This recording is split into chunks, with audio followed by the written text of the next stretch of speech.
Welcome back to Wolf Heart Tales, where every howl tells a story and every shadow hides a secret.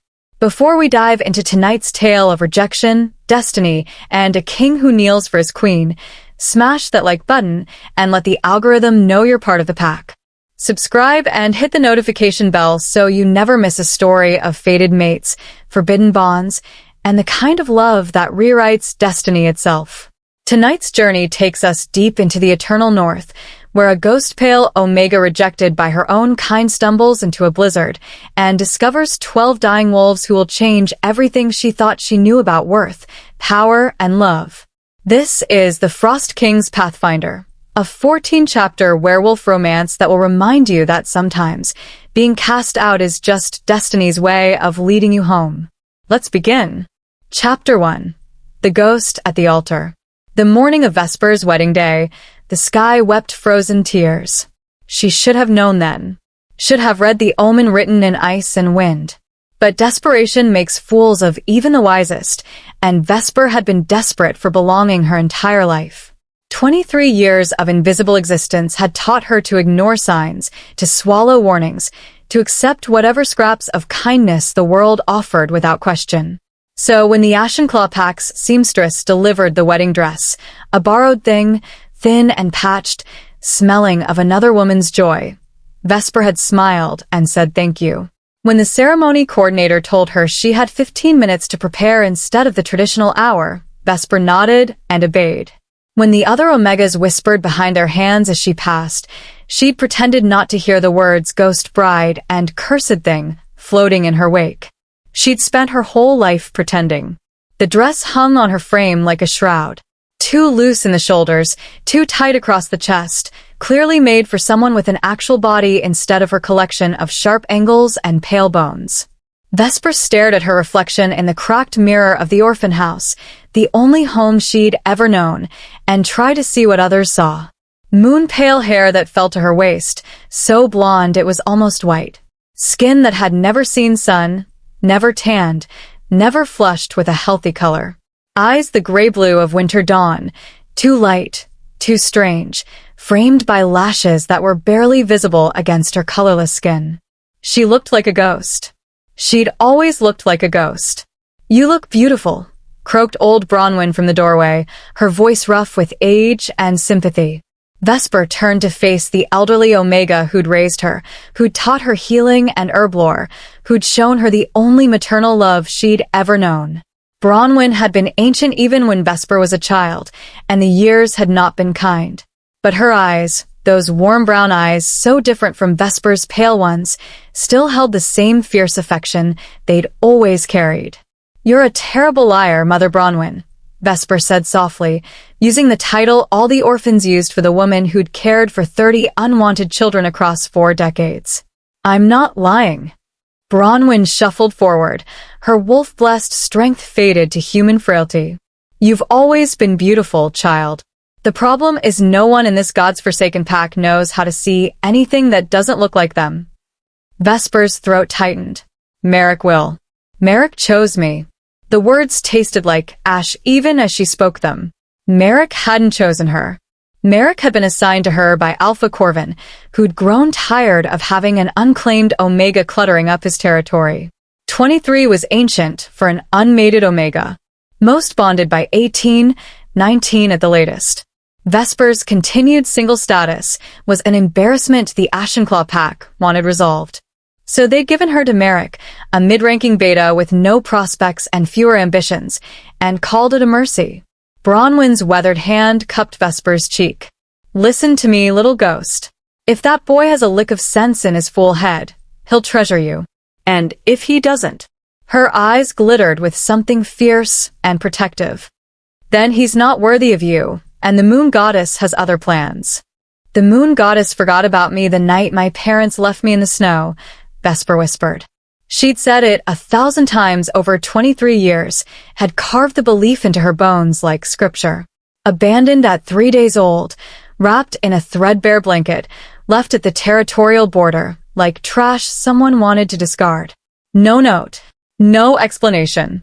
Just a too-pale infant with too pale hair that marked her as different, wrong, cursed. The Ashenclaw pack had taken her in because Moon Goddess law demanded it. But they'd never let her forget she was an obligation, not a gift. The goddess never forgets her children, Bronwyn insisted, the words heavy with conviction Vesper couldn't share. Sometimes her plans just take longer than we'd like. Sometimes she has to break us down before she can build us into what we're meant to be. A knock at the door cut off whatever response Vesper might have made. "Time," called a sharp voice from a hallway. Petra, the ceremony coordinator, who'd made her disdain for Vesper clear from the moment the wedding was announced. Alf was waiting. "Don't embarrass us by being late to your own wedding, girl." Vesper's hands trembled as she smoothed the borrowed dress one last time. This was it. The moment her life would finally change. She'd have a mate, a place, a purpose beyond being the pack's embarrassment. She'd belong. She had to belong. Bronwyn pulled her into a crushing embrace, surprisingly strong for someone so frail. "Remember your worth," she whispered fiercely. "No matter what happens today, remember you are worthy of love, worthy of a pack, worthy of everything the world says you're not." Vesper wanted to believe her. Goddess, how she wanted to believe. But 23 years of evidence suggested otherwise. The ceremony clearing was packed with wolves, 200 strong. Every adult member of the Ashenclaw pack crammed into the space to witness Vesper's binding. Not because they cared about her, but because weddings were social events, entertainment, chances to gossip and judge and feel superior to someone else's misery. Vesper walked through the crowd alone. No father to give her away. No mother to weep proud tears. No friends to stand beside her. Just a too-pale Omega in a borrowed dress, making her way toward a man who'd been forced to have her. The whispers followed her like smoke. Ghost bride. Curse thing. Poor Merrick. Can't believe he agreed to this. Vesper kept her eyes forward, her spine straight, her face carefully blank. She'd perfected the art of not reacting, of not letting them see how their words carved pieces from her soul. Merrick waited at the altar, and for a moment, just a heartbeat, hope flared in Vesper's chest. He was handsome in a conventional way. Sandy brown hair, warm hazel eyes, strong build from years of border patrol. He wore traditional binding clothes, dark leather that emphasized his warrior status. And he was looking at her. Actually looking at her, not through her, not past her, but at her. Then his expression changed. Vesper watched in slow horror as Merrick's face twisted, confusion melting into disgust, melting into something that looked almost like fear. His eyes raked over her pale hair, her colorless skin, her strange eyes, and she saw the exact moment he decided. The exact moment he chose rejection. "No," Merrick said, and his voice carried across the silent clearing with brutal clarity. "No, I won't do this." Time crystallized. Vesper's heart stopped beating. 200 wolves held their collective breath. "I won't mate with a ghost," Merrick continued, his words gaining strength, feeding on the crowd's anticipation. "She's unnatural. Cursed. Look at her. She's barely even a wolf." He stepped back from the altar, from Vesper, from any possibility of binding. His face contorted with revulsion that looked almost theatrical, performed for the audience. "I want a real Omega," he declared, voice ringing with self-righteous conviction. "Not whatever this thing is. I refuse this bond. I reject this match. I reject her." The words hit like physical blows. Vesper swayed, her vision tunneling, her wolf whimpering in her chest, a sound of such profound heartbreak that she wondered if anyone else could hear her soul splitting open. The crowd erupted, not in her defense, not in outrage at Merrick's cruelty. In agreement. He's right. Can't blame him. Who could mate with that? Alpha should never have forced this. Alpha Corvin rose from his seat at the head of the clearing, his face carved from disappointment and disgust. He was a hard man, ruling with iron and tradition, and Vesper had never been anything but a problem to solve. Now she was a problem that had solved itself. "Merrick of Ashenclaw," the Alpha's voice boomed across the clearing. "Your rejection is witnessed and accepted by pack law. You are released from this obligation." Relief flooded Merrick's face. He bowed low, grateful, already turning away from the altar and the ghost-pale Omega who stood there frozen. Vesper, the unclaimed, Alpha Corvin continued, and Vesper's stomach dropped to her feet. You have been rejected in a sacred ceremony before 200 witnesses. You have no mate, no claim, no place in this pack. By the authority of ancient law, I hereby banish you from Ashenclaw territory. Vesper's mind went blank. Banishment. The word echoed in the hollow space where her heart used to be. You have 1 hour to gather your things and leave, Corvin declared, his words final as death. If you're found within our borders after that, you will be executed for trespassing. Go. And take your curse with you. The world tilted. Vesper's legs moved without conscious thought, carrying her away from the altar, away from 200 faces twisted with relief and satisfaction, away from the only home she'd ever known. She didn't cry. I couldn't cry. Shock had frozen her tears along with everything else. 1 hour. 60 minutes to leave behind 23 years of existence.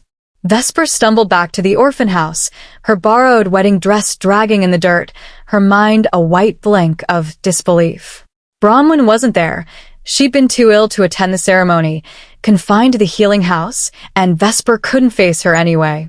Couldn't bear to see the pity in those kind eyes. Couldn't endure "I told," even if it was silent. She grabbed her threadbare cloak, her only possession besides the clothes on her back, and walked toward the territory border. No one stopped her. No one said goodbye. Vesper crossed into unclaimed wilderness exactly 53 minutes after her rejection, 7 minutes ahead of schedule, because even in this she couldn't bear to be a further disappointment. The sky was darkening, heavy with storm promise. Snow had started falling, light flakes that would become deadly within hours. She had no food, no shelter, no destination, no hope. Vesper walked into the wilderness and didn't look back. Behind her, Ashenclaw pack returned to their lives as if she'd never existed at all. Chapter 2. The Killing Storm. The first 2 hours weren't so bad. Vesper walked with numb determination, following animal trails deeper into the Whitebone Mountains, her thin cloak wrapped tight against the cold. The snow fell steadily but gently, almost peacefully, and her wolf, wounded but not broken, guided her steps with instinct honed by 23 years of survival. She'd survived worse than this, she told herself. Survived being unwanted. Survived being invisible. Survived watching every other orphan find families while she remained alone. Surely she could survive a little cold. But the Whitebone Mountains were not merciful to the unprepared. By the 3rd hour, the gentle snowfall had transformed into something savage. Wind screamed through the peaks like a living thing, tearing at Vesper's cloak, whipping her moon-pale hair into her face hard enough to sting. The temperature plummeted so fast, she could feel her body struggling to compensate, her wolf's natural heat barely enough to keep her core warm. By the 4th hour, she'd lost the trail. The blizzard had erased every landmark, every path, turning the world into a white void where sky and ground merged into one endless blur of killing cold. Vesper's fingers had gone numb, then her toes, then her face. She kept walking because stopping meant death, and some stubborn part of her, some foolish, irrational fragment of hope, refused to let the Ashenclaw pack be right, refused to die alone in the snow like the cursed thing they'd called her. But by the 5th hour, even stubbornness wasn't enough. Her legs gave out. Vesper crumpled into a snowdrift, her body simply refusing to obey anymore. Hypothermia had set in, she knew with the clinical detachment of her healer training. Her core temperature had dropped too low. Her extremities were probably frostbitten. Her breathing had become shallow and irregular. She was dying. The irony wasn't lost on her. Born in snow, died in snow. A life bookend by winter's cruelty. Well, Vesper whispered to the howling wind, her voice cracking from cold and disuse, at least I tried. It wasn't much of an epitaph. But then, she'd never been much of a person. She closed her eyes, ready to let the cold take her, ready to stop fighting, and felt it, a pull. Not physical, though it manifested in her chest like a hook beneath her ribs. Not her wolf, though her wolf suddenly surged to attention with an intensity that shocked Vesper out of her death acceptance. Instinct. Pure, undeniable, move now or die instinct that screamed at her to get up, turn left, walk 12 paces, survive. Vesper had learned to trust her instincts. They were the only thing that had kept her alive in Ashenclaw, that had warned her when bullies were coming, that had guided her to safe places when the pack's cruelty became too much to bear. So, despite her exhaustion, despite her frozen limbs, despite every rational thought screaming that moving would only delay the inevitable, she moved. Vesper dragged herself upright, swaying dangerously, and turned left. The pull intensified, became almost physical, like a rope tied around her soul tugging her forward. This way. Safety this way. Trust me. She stumbled through the blinding snow, following the invisible thread with blind faith, her mind too cold and too tired to question. One foot in front of the other. Don't think. Don't stop. Just follow. The world contracted to nothing but white and wind and that relentless pull. Then the ground changed beneath her feet. Rock instead of snow. The wind cut off abruptly, blocked by something solid. Vesper looked up and nearly sobbed with relief. A cave. Hidden behind an outcropping of stone that made it completely invisible from any other angle, protected from the wind, large enough to shelter in. A cave. She'd found shelter. Vesper took one step toward salvation, toward survival, toward blessed relief from the killing cold, and heard it. A whimper. Low and pained. Coming from inside the cave. Every survival instinct that had pulled her here now screamed at her to run. Injured animals were dangerous. Cornered predators were deadly. Whatever was in that cave could kill her. But the whimper came again. Weak. Desperate. The sound of something dying. And Vesper's healer heart, that stubborn, foolish, relentlessly compassionate thing that had gotten her through 23 years of rejection, overrode her caution. She couldn't walk away from suffering. Even dying herself, she couldn't walk away. Vesper stepped into the cave's mouth and stopped dead. Wolves. 12 of them, arranged in a loose semicircle, and they were enormous. Easily twice the size of normal pack wolves, with powerful builds that spoke of elite breeding and extensive training. Their fur was pure white, not gray-white or cream-white, but white, so pristine it seemed to glow even in the dim light filtering through the cave entrance. And they were dying. Vesper's healer training kicked in automatically, cataloging injuries and symptoms even as her conscious mind struggled to process what she was seeing. 3 wolves had visible wounds, deep gashes, probably from rock slides, blood matting their perfect fur. 2 were showing advanced hypothermia symptoms despite their thick winter coats, their breathing shallow and labored. The rest were simply collapsed, exhausted beyond measure. Not injured but pushed past every limit until their bodies had shut down. Elite soldiers, she realized. These were no ordinary wolves.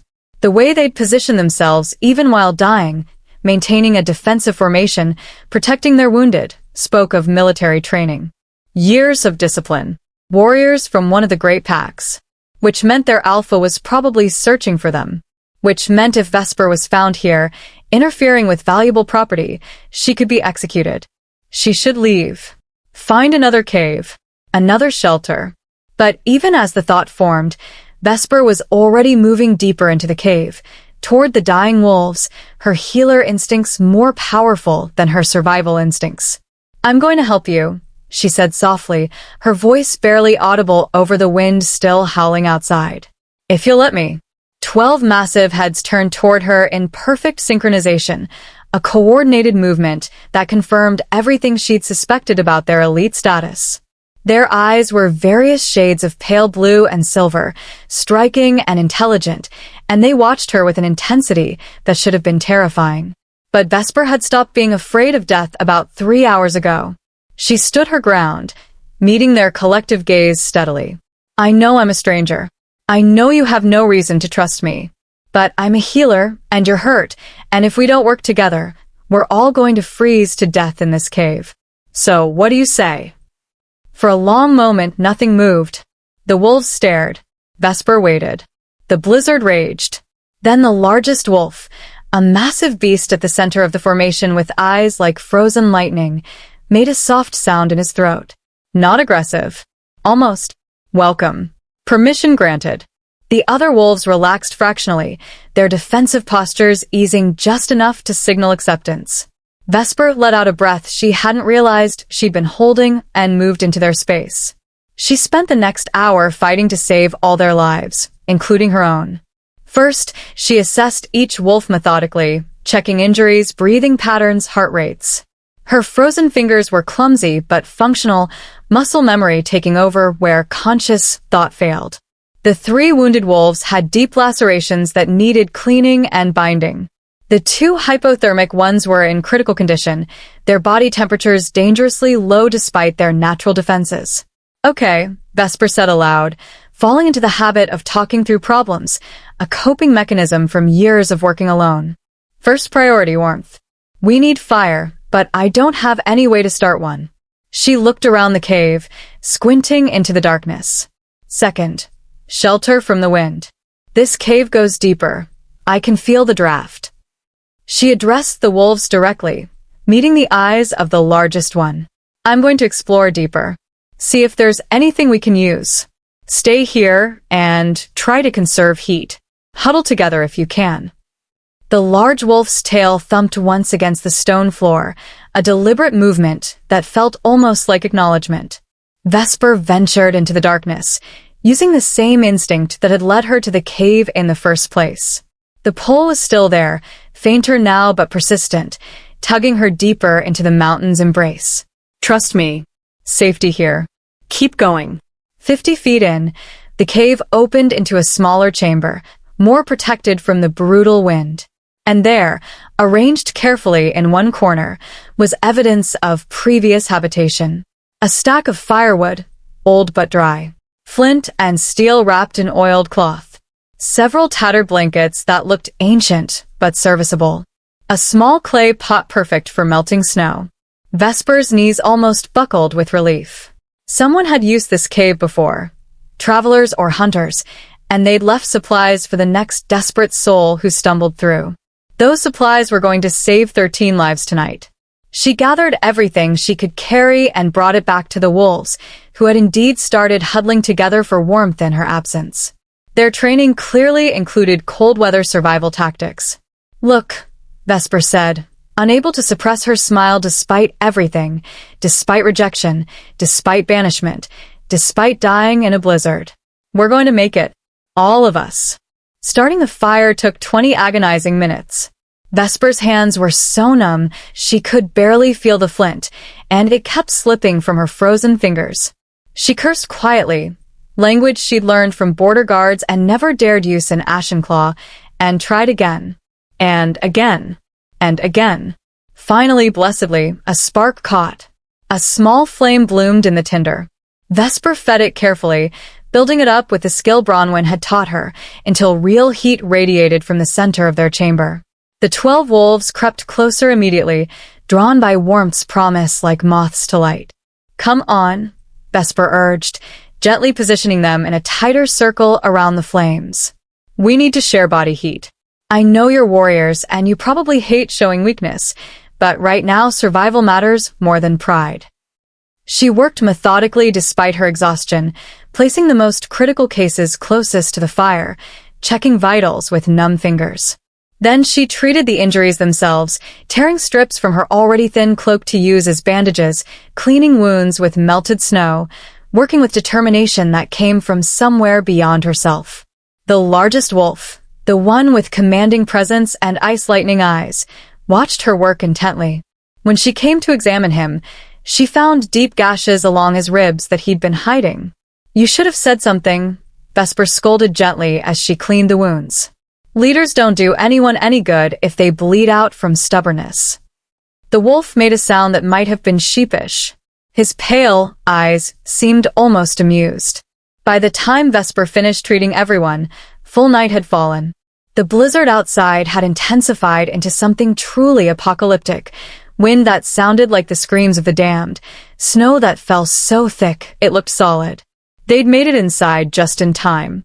Another hour, and they'd all be frozen corpses. Vesper fed more wood to the fire, carefully rationing their supply. It had to last all night minimum, maybe longer if the storm didn't break. Then she settled down among the wolves, who rearranged themselves without any apparent communication into something resembling a living nest, with her at the center. Their combined body heat, plus the fire, finally started driving away the deadly cold. Vesper felt herself begin to thaw, and with thawing came bone-deep exhaustion that threatened to pull her under into sleep. But she couldn't sleep. Someone had to tend the fire. Someone had to watch for signs of deterioration. Someone had to stay awake and keep vigil. So Vesper stayed awake, feeding flames and checking vitals and singing softly to pass the time. She sang the lullabies Bronwyn had sung to frightened orphans. She sang work songs from the kitchens where she'd labored for her keep. She sang traveling ballads and healing chants and anything else she could remember. Her voice was soft and untrained but sweet, and the wolves seemed to find it soothing. Several rested their massive heads on her lap or against her sides. Vesper stroked their fur absently as she sang, marveling at how soft it was despite the blood and dirt. The north wind blows cold, and the snow falls deep, but the fire burns bright, and the pack wolves sleep. In darkness we're safe, in the storm we're warm. Together we'll weather this frozen storm. The largest wolf never slept, she realized as the night wore on. He kept vigil just like her, watching over his pack even when he could barely move. The mark of a true leader. Vesper met his gaze and smiled. "You're a good leader," she told him quietly. "Your pack is lucky to have you. I hope your alpha knows what you sacrifice." The wolf's tail thumped once, that same deliberate movement. Something flickered in his intelligent eyes that looked almost human. As exhaustion eroded her defenses, Vesper found herself talking to the wolves, filling the silence with her story. She told them about the orphan house, about learning to be invisible, about watching other children find families while she remained unwanted, year after year after year, about her wedding day and Merrick's rejection, about walking into the blizzard expecting to die. "I don't know why I found you," she admitted, checking bandages with practiced efficiency. "But I'm glad I did. At least this way, I won't die alone. At least my last act was helping someone, even if that someone is a pack of wolves who will forget me the moment the storm ends." The large wolf made a sound low in his throat. Definitely disagreement. Almost a growl, but protective rather than aggressive. Vesper smiled and scratched behind his ears. He leaned into the touch like a dog seeking affection. "It's okay," she whispered. "I'm used to being forgotten. I'm used to being the girl no one wants. It's better than being remembered as the ghost, the cursed one, the omega too pale to love." The wolf made that disagreeing sound again louder. Several other wolves stirred, ears twitching toward her even in sleep. They were listening. Even dying, even exhausted, they were listening to her story. Something in Vesper's chest cracked open, something that had been frozen for 23 years. Dawn came slowly, gray light filtering into the cave inch by inch, reluctant to disturb the peace. The blizzard was finally breaking. Wind dying down. Snow falling gently instead of violently. Vesper had kept them alive through the darkest night. All 12 wolves still breathed. Body temperatures stabilized. Even the wounded ones showed signs of accelerated healing. She'd done it. She'd actually saved them. Relief made her dizzy. She was checking the last wolf's bandages when she felt it, a shimmer in the air, a surge of power that made her Omega Wolf press flat in automatic submission. The 12 white wolves were shifting. Vesper scrambled backward, giving them space as their forms blurred and reformed, nature and magic combining to reshape reality. 12 men emerged where wolves had been. All tall, all powerfully built. All with platinum blonde or white blonde hair that marked them as northern breeds. All completely naked. Vesper's face burned crimson. She averted her gaze immediately, staring very hard at the cave wall. "Sorry," she stammered. I'll leave you two. Stay." The command was absolute, layered with so much alpha power that Vesper froze mid-turn, unable to disobey, even if she'd wanted to. Please, the voice added, gentler. Vesper slowly turned back, keeping her eyes carefully fixed on faces rather than anything lower. The men had arranged themselves in protective formation, the largest at the center. And when Vesper met his eyes, those same ice-lightning eyes from his wolf form, her breath caught. He was devastating. Easily 6.5 feet tall, with shoulders that seemed carved from mountain stone. Platinum hair fell to his shoulders in thick waves. His face was all sharp angles and hard planes, high cheekbones, strong jaw covered in pale stubble, a mouth made for giving orders.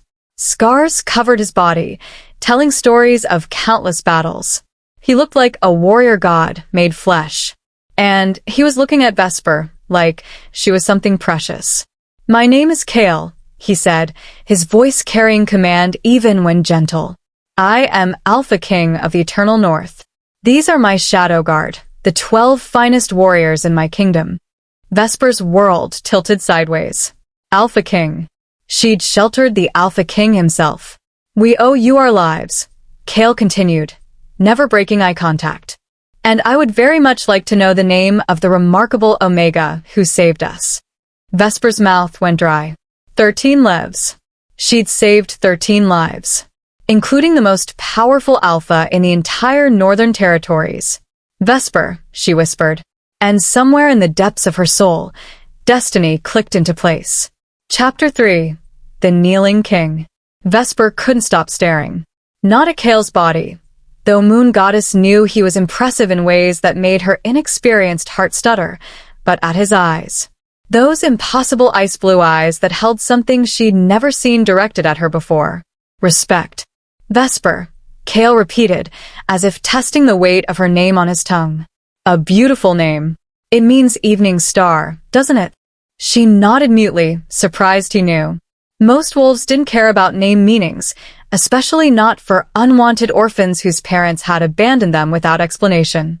Bronwyn had told her once that whoever left her must have named her before discarding her, one small mercy in an ocean of cruelty.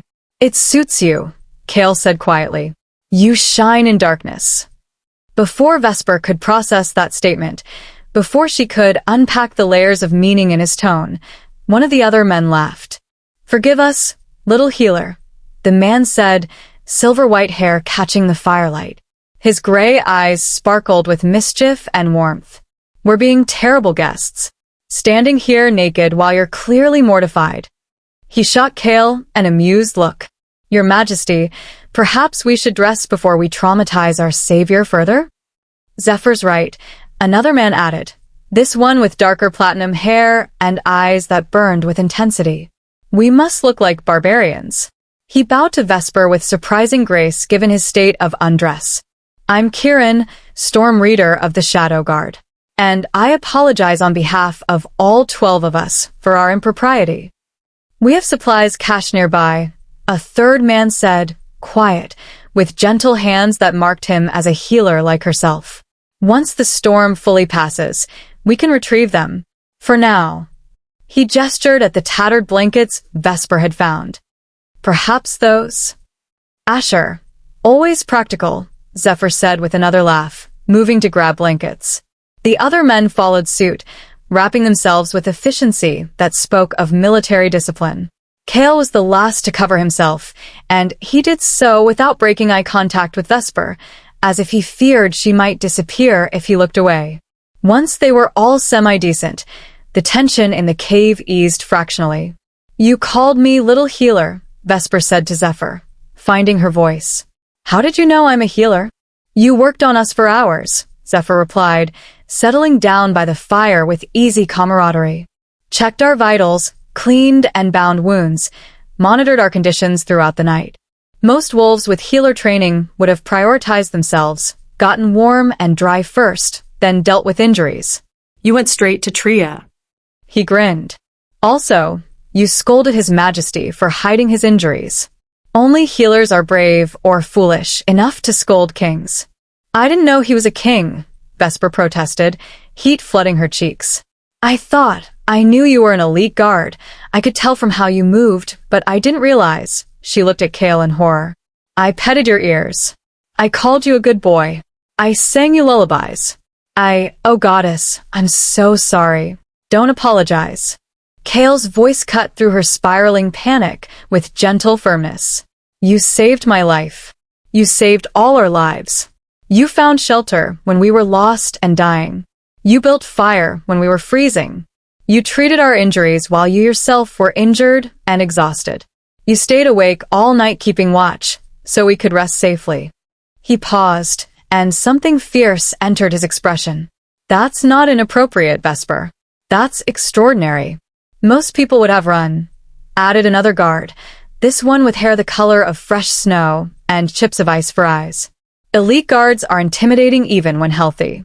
You saw 12 massive injured wolves and your first instinct was to help. That takes courage most warriors don't have. Vesper shook her head. It wasn't courage.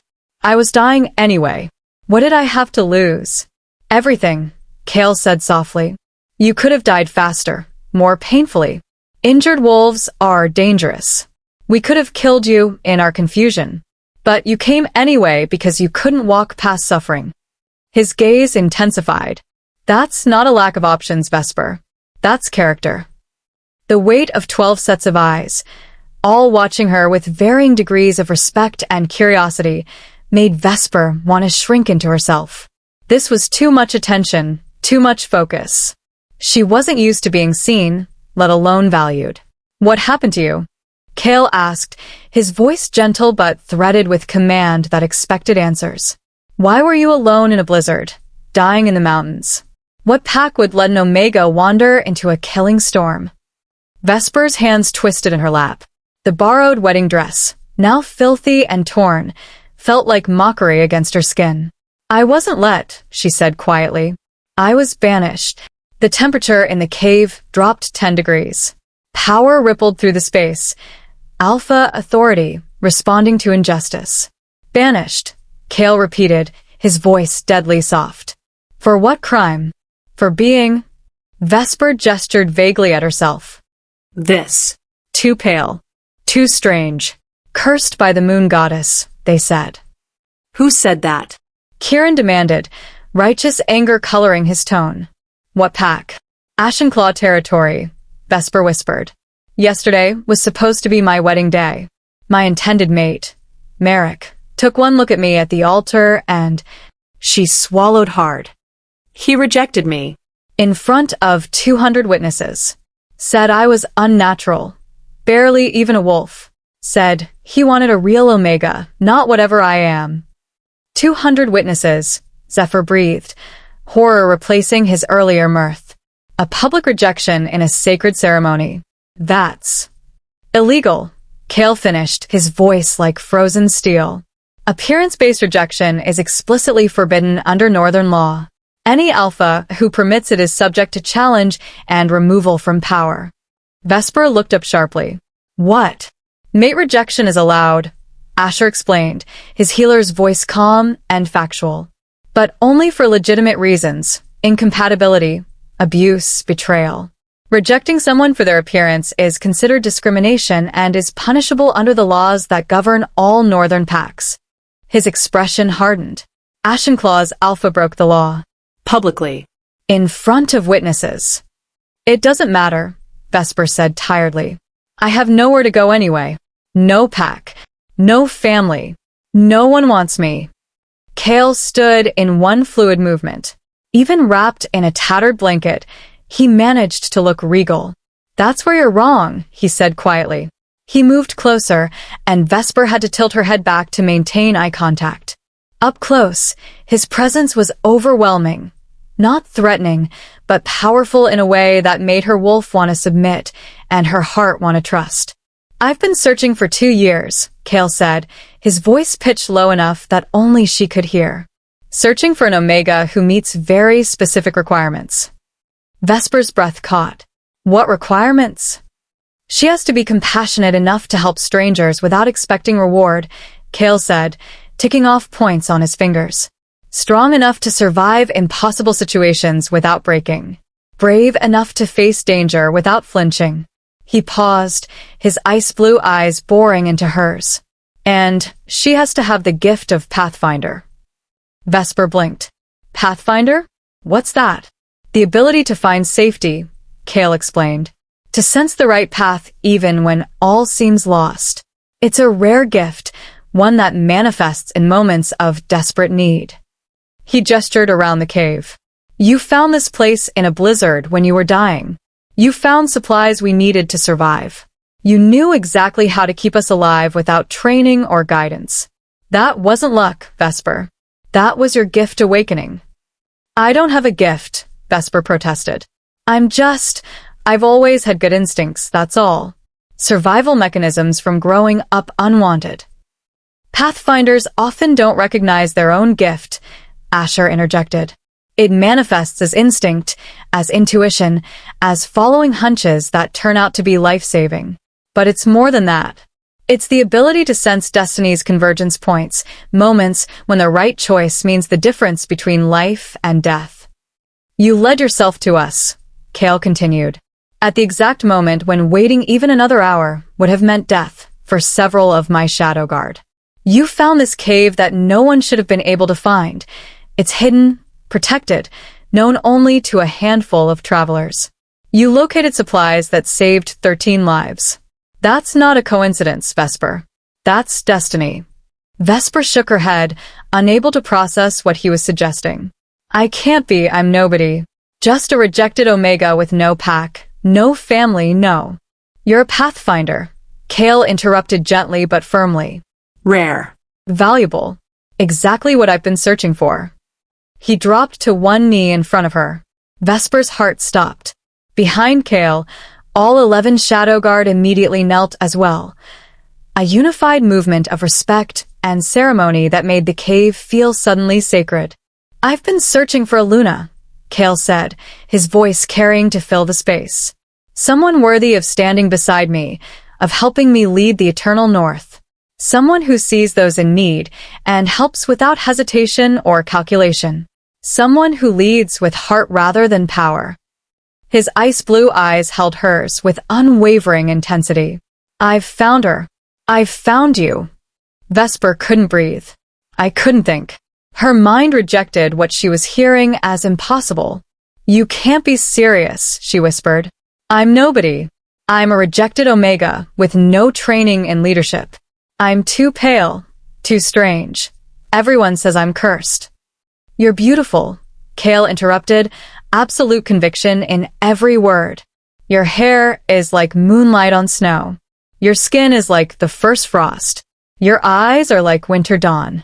You look exactly like what a northern Luna should be, like you were made for this territory, this climate, this role. He leaned forward slightly, never breaking eye contact. And more importantly, you have the heart of a true leader. You put 12 strangers before yourself when you had every reason to be selfish. You stayed awake all night keeping us safe when you could have slept. You asked for nothing in return, expected nothing, just gave everything you had because it was right. His voice roughened with emotion. That's not nobody, Vesper.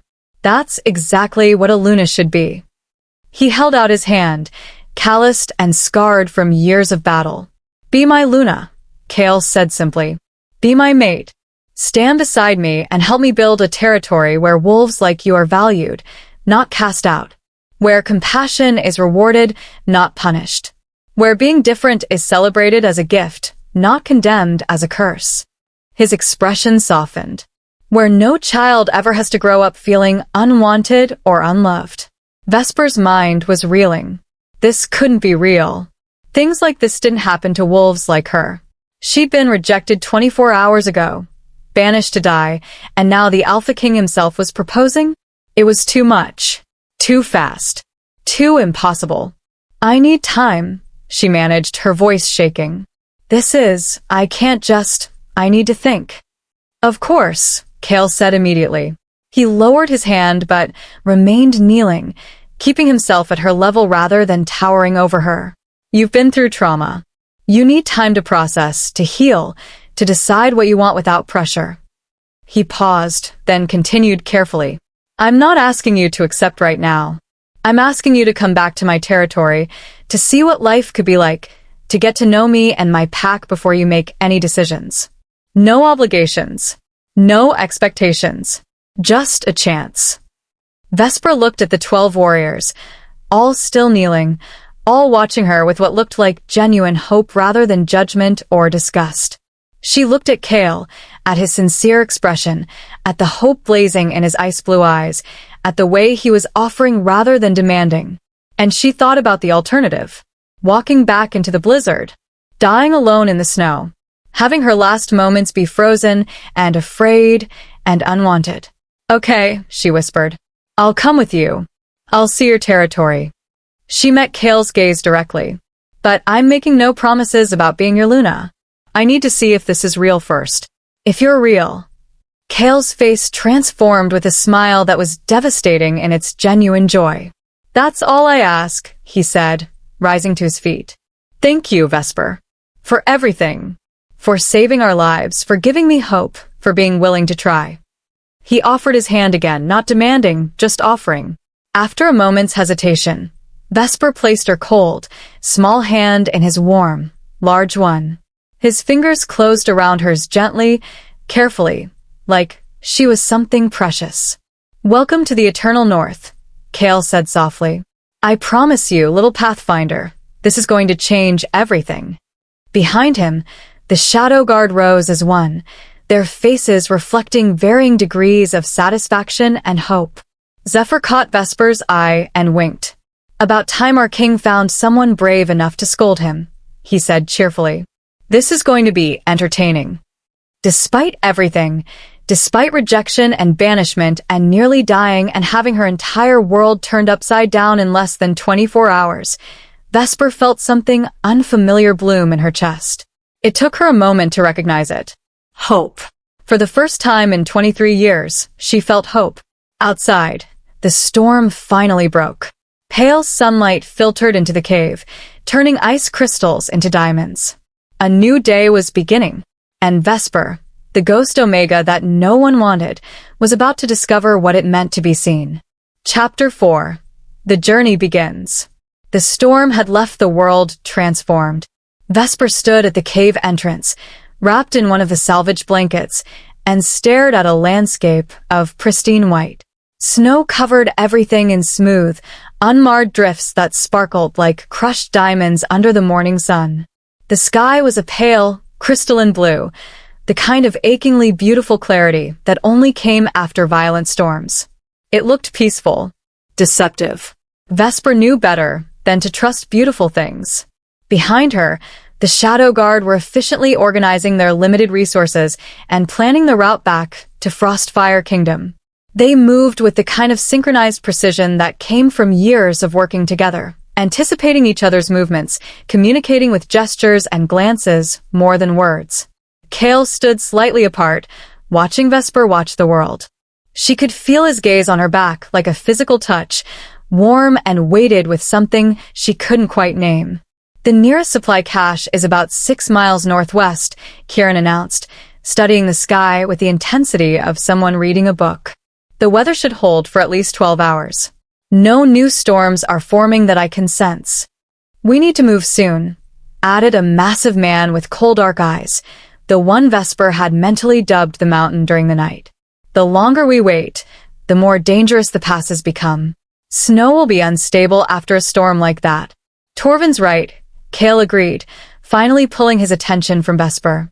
"We'll head to the cache, get properly equipped, then make for the Whitebone Pass. 3 days to go home if we push hard." "What about her?" asked a lean, sharp-featured man who moved like smoke. His pale eyes flickered to Vesper with undisguised curiosity. "Can she handle a 3-day mountain crossing?" "No offense, little Omega, but you're not exactly built for hard travel." Vesper turned to face them, lifting her chin. "I walked for 6 hours in a blizzard yesterday before I found you. I kept 13 wolves alive through the night while dying of hypothermia myself. I think I can manage 3 days of travel." The sharp-featured man, Soren, she thought his name was, grinned. "She's got a spine. I like her. She's also still wearing a torn wedding dress and has no shoes suitable for mountain travel," Asher pointed out practically. He approached Vesper with a healer's assessing gaze. "May I check your feet? Frostbite is a serious concern after that exposure." Vesper nodded, sitting on a flat rock while Asher knelt before her. His touch was gentle and professional as he examined her bare feet. She'd lost her thin slippers somewhere in the blizzard. Minor frostbite on 3 toes, he announced after a thorough inspection. Nothing permanent, but they'll be sensitive for a few days. Your fingers, too. He looked up at her with something like awe. You should be in much worse condition. Most wolves would have lost digits after that kind of exposure. Pathfinder gift, Kale said from where he stood. It manifests as resilience as much as direction finding. The moon goddess doesn't grant gifts that make survival harder. We have spare clothes at the cache, Zephyr offered. They'll be too large, but better than that. He gestured at Vesper's ruined dress with sympathy. No offense, but that thing looks like it was terrible even before the blizzard tried to kill you. It was borrowed, Vesper said quietly. For the wedding. My pack didn't think I was worth a new dress. The temperature in the cave dropped again. Several of the Shadowguard exchanged dark looks. Your former pack, Kale corrected, his voice hard as stone. We're fools who will answer for their treatment of you. But that's a problem for later. He moved to Vesper's side, crouching so they were eye level. For now, we focus on getting you home safely. Can you walk? Be honest, I won't think less of you if you need help. Vesper tested her weight on her feet. They were sore, and the frostbitten toes screamed in protest, but she could walk. She'd endured worse. I can manage, she said. That wasn't what I asked, Kale said gently. I asked if you need help. There's no shame in needing assistance, Vesper. We're packed. We carry each other when necessary. The casual use of we're pack made something twist in Vesper's chest. She wasn't packed. She'd never been packed, not really. Even in Ashenclaw, she'd been an obligation, not a member. But the way Kale said it, like it was already decided, like she already belonged. I can walk, Vesper repeated, softer this time. But thank you for offering. Kale studied her for a long moment, those ice-blue eyes seeing far too much. Then he nodded and stood, offering his hand to help her up. Vesper took it, surprised again by how warm he was, how his large hand seemed to swallow her smaller one completely without making her feel trapped. Let's move, Kale ordered, shifting seamlessly from concerned alpha to military commander. Zephyr, take point. Finnick, sweep our back trail, make sure we're not being tracked. Kieran, monitor the weather. Everyone else, standard formation. Vesper stays in the center with me. The Shadowguard moved instantly, each warrior taking position with practiced efficiency. Within minutes, they were ready to depart. The journey to the supply cache was harder than Vesper expected. 6 miles didn't sound far, but through deep snow, over unstable terrain, with injured feet and exhausted muscles, it might as well have been 60. She gritted her teeth and pushed through, refusing to be the weak link, refusing to slow them down. Kale stayed beside her the entire time, matching his stride to hers, one hand hovering near her elbow ready to catch her if she stumbled. He didn't speak much, but his presence was steady, solid, oddly comforting. You don't have to prove anything, he said quietly after the first hour, when Vesper's breathing had become labored and she knew she was slowing them down despite her best efforts. Yes, I do, Vesper replied through gritted teeth. You offered me a place in your pack. I can't be dead weight. You saved 13 lives last night, Kale pointed out. I think that's proven your worth fairly conclusively. That was different. I was useful then. Right now I'm just... She stumbled over a hidden rock, and Kale's hand shot out to steady her. A liability. You're recovering from trauma and hypothermia, Kale corrected firmly. There's a difference between being a liability and being injured. Every warrior here has needed help at some point. It doesn't make them weak. Before Vesper could respond, Zephyr called back from his position at the front. Cache is just ahead. I can see the marker stone. Relief flooded through Vesper so intensely her knees nearly buckled. The supply cache was hidden in a cleft between 2 large boulders, protected from weather and animals by clever positioning and a canvas tarp weighted with stones. The Shadowguard had clearly done this before. They uncovered the cache and began distributing supplies with swift efficiency. Here, Asher said, handing Vesper a bundle. Clothes. They're going to be massive on you, but at least they're warm and intact. Vesper retreated behind an outcropping to change, grateful for the privacy. The clothes were indeed enormous, clearly sized for male warriors, but they were clean, dry, and warm. She rolled up pant legs and sleeves, cinched the belt as tight as it would go, and emerged looking like a child playing dress-up in her father's clothes. Zephyr took one look at her and burst out laughing. You're adorable, like a kit wearing warrior gear. Zephyr, Kale said warningly. I'm not mocking, Zephyr protested, though his grin remained. I'm genuinely charmed. Look at her. She's swimming in those clothes and still managing to look dignified.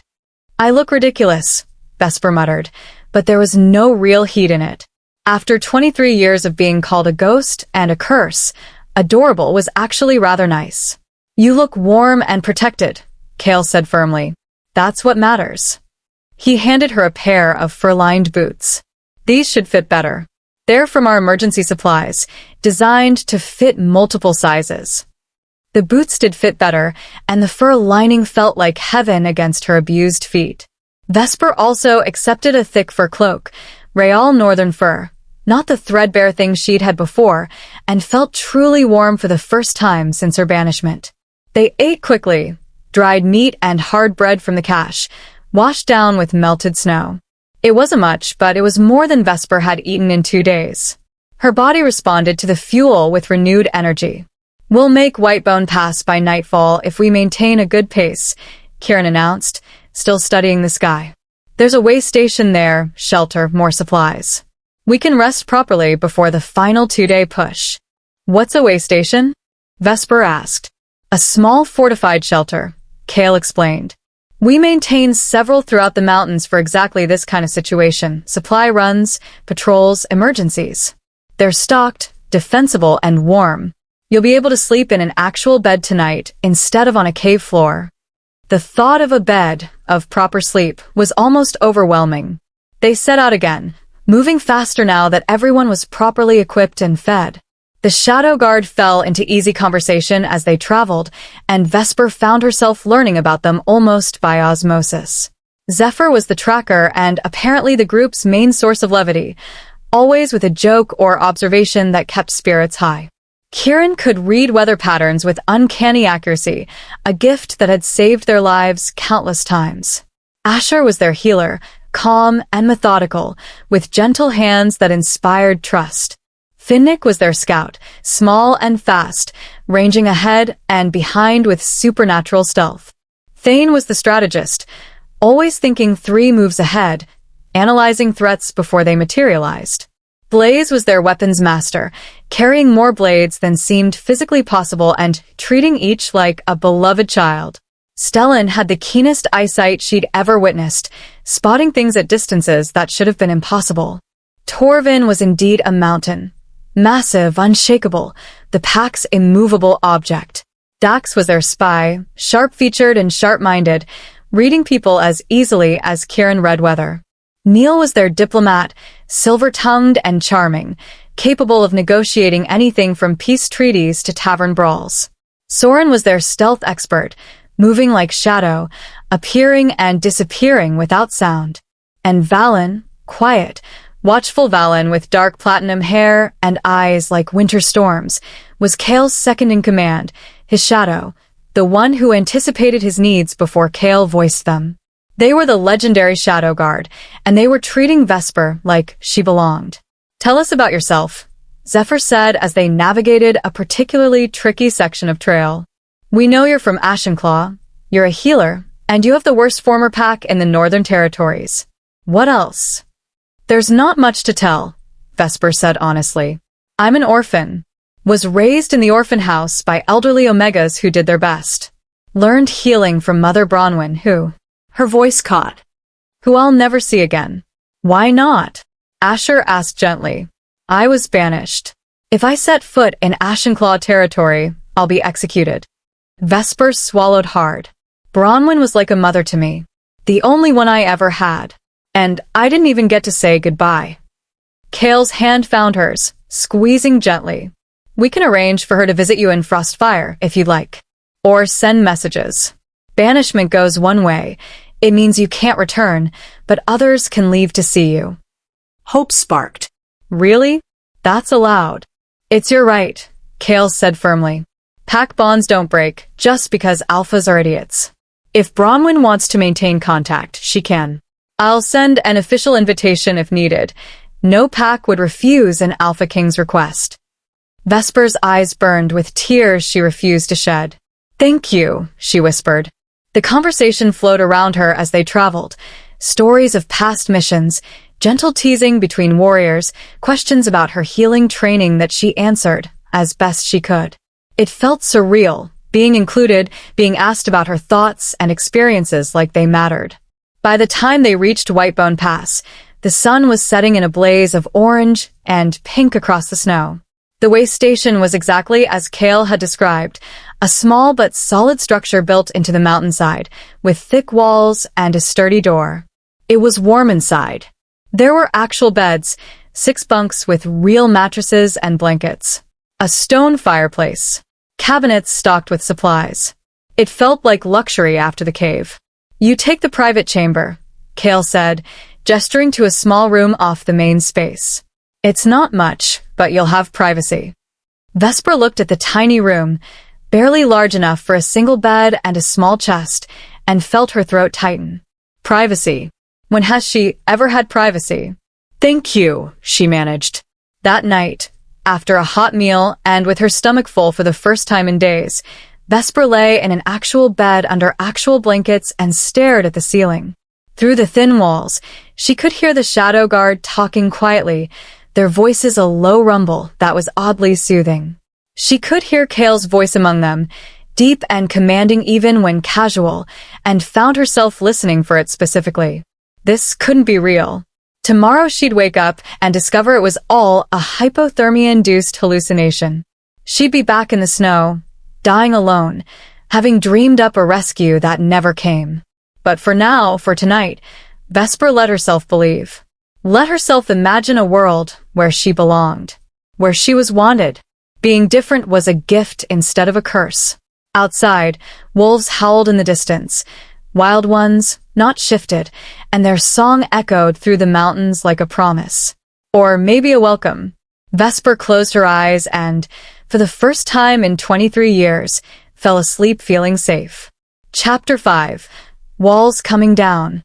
Vesper woke to the sound of low voices and the smell of food. For a moment, she didn't remember where she was. The bed was too soft, the blankets too warm, the air too clean. Then memory crashed back. Rejection, blizzard, 12 dying wolves, an Alpha King on his knees proposing. Her life had become a fever dream. She sat up slowly, every muscle protesting.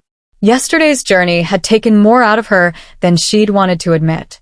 Her feet throbbed, her legs ached, and her body felt like one giant bruise.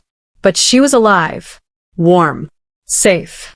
A soft knock at her door made her jump. Vesper.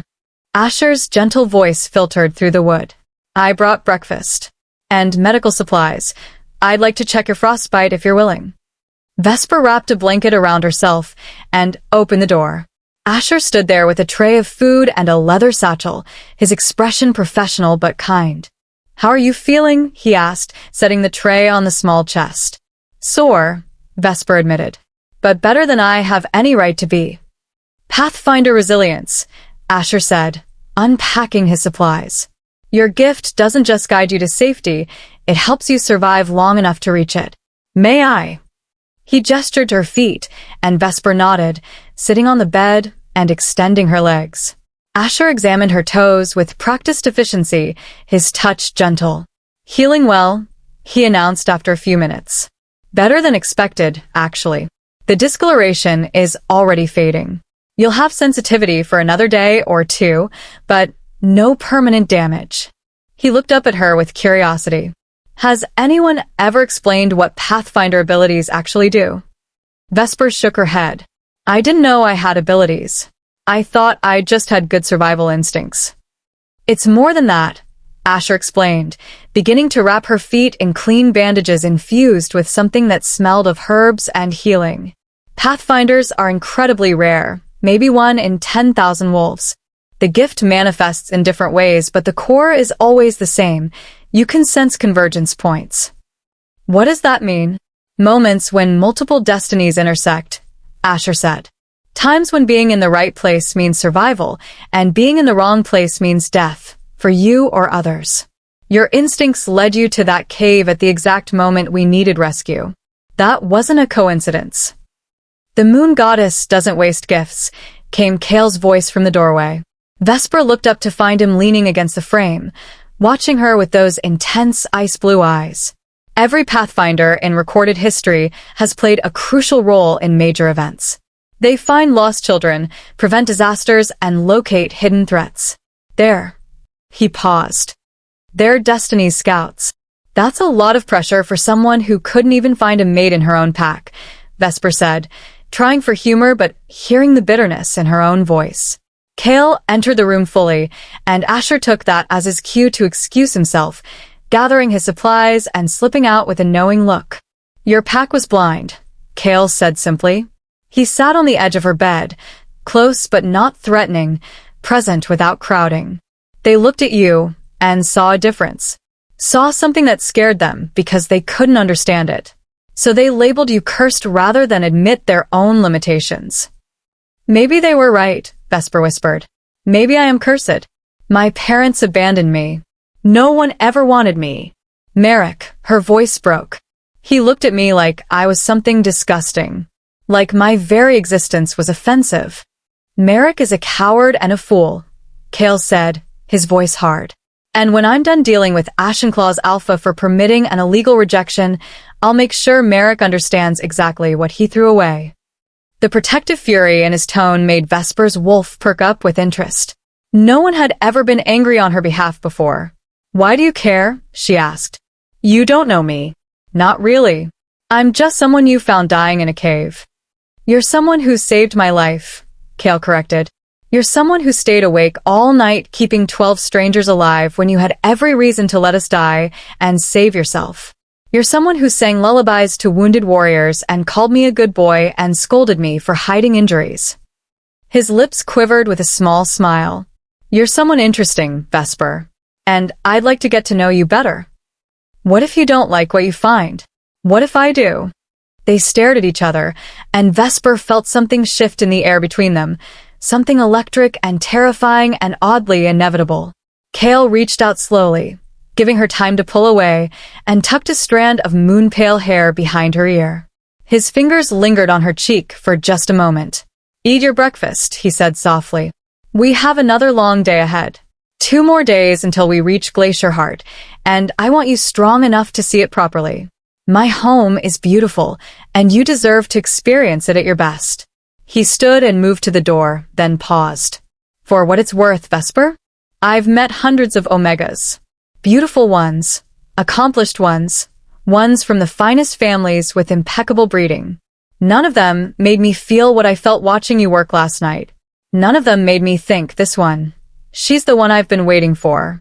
He left before she could respond, closing the door gently behind him. Vesper sat frozen, her heart pounding, his words echoing in her mind. She's the one I've been waiting for. The second day of travel was easier than the first. Vesper's body had adapted to the exertion. Her feet had healed enough that walking was merely uncomfortable rather than agonizing, and the Shadowguard had adjusted their pace to accommodate her without making her feel like a burden. They told stories as they traveled, tales of past missions, close calls, victories, and defeats. Vesper learned that Kale had become Alpha King at 23 when his parents were assassinated in a border dispute with a rogue pack. That he'd spent 5 years building his territory into something stable and prosperous, earning the loyalty of 12 smaller packs through fair governance rather than intimidation. She learned that the Shadowguard had all been orphans themselves, handpicked by Kale and trained from adolescence. They were brothers in all but blood, bound by shared trauma and transformed into the most elite fighting force in the Northern Territories. We were all unwanted once, Zephyr said during a rest stop, his usual levity subdued. Kale gave us purpose. Gave us family. That's why we'd die for him. Not because he's our king, but because he's our brother. He sees worth where others see waste, Stellan added quietly. That's what makes him a great leader. Vesper absorbed this information, adding pieces to the puzzle of who Kale was. Not just an alpha king, but someone who understood rejection intimately. Someone who built his inner circle from the broken and remade them into something powerful. Someone who saw her, truly saw her, and thought she was worth keeping. That afternoon, they stopped to make camp early when Kieran sensed another storm forming. Nothing like the last one, he assured them, reading the clouds with his gift. But enough that we should take shelter and wait it out rather than push through. They found a shallow cave. Nothing like the sanctuary cave where they'd first met, but adequate for a few hours' shelter. While the Shadowguard set up camp with practiced efficiency, Kale drew Vesper aside. "Walk with me?" he asked. "I want to show you something." Curious, Vesper followed him to a rocky outcropping that overlooked a vast valley. The view was breathtaking, snow-covered peaks stretching to the horizon, forests of dark pine dusted with white, a frozen river winding through the landscape like a silver ribbon. "This is the edge of my territory," Kale said, gesturing to the valley below. "Everything you see from here north is the eternal north, 17 packs, 40,000 wolves, all sworn to the Frostfire throne." "It's beautiful," Vesper breathed. "It's home," Kale agreed. "And I want it to be yours too. Not because I'm commanding it, but because you choose it." He turned to face her fully. "I know you're scared. I know you've been hurt. I know trusting me, trusting any of this, seems impossible after what you've been through." "You're right," Vesper said quietly. "I want to believe you're real, that this is real. But every instinct I have says it's too good to be true.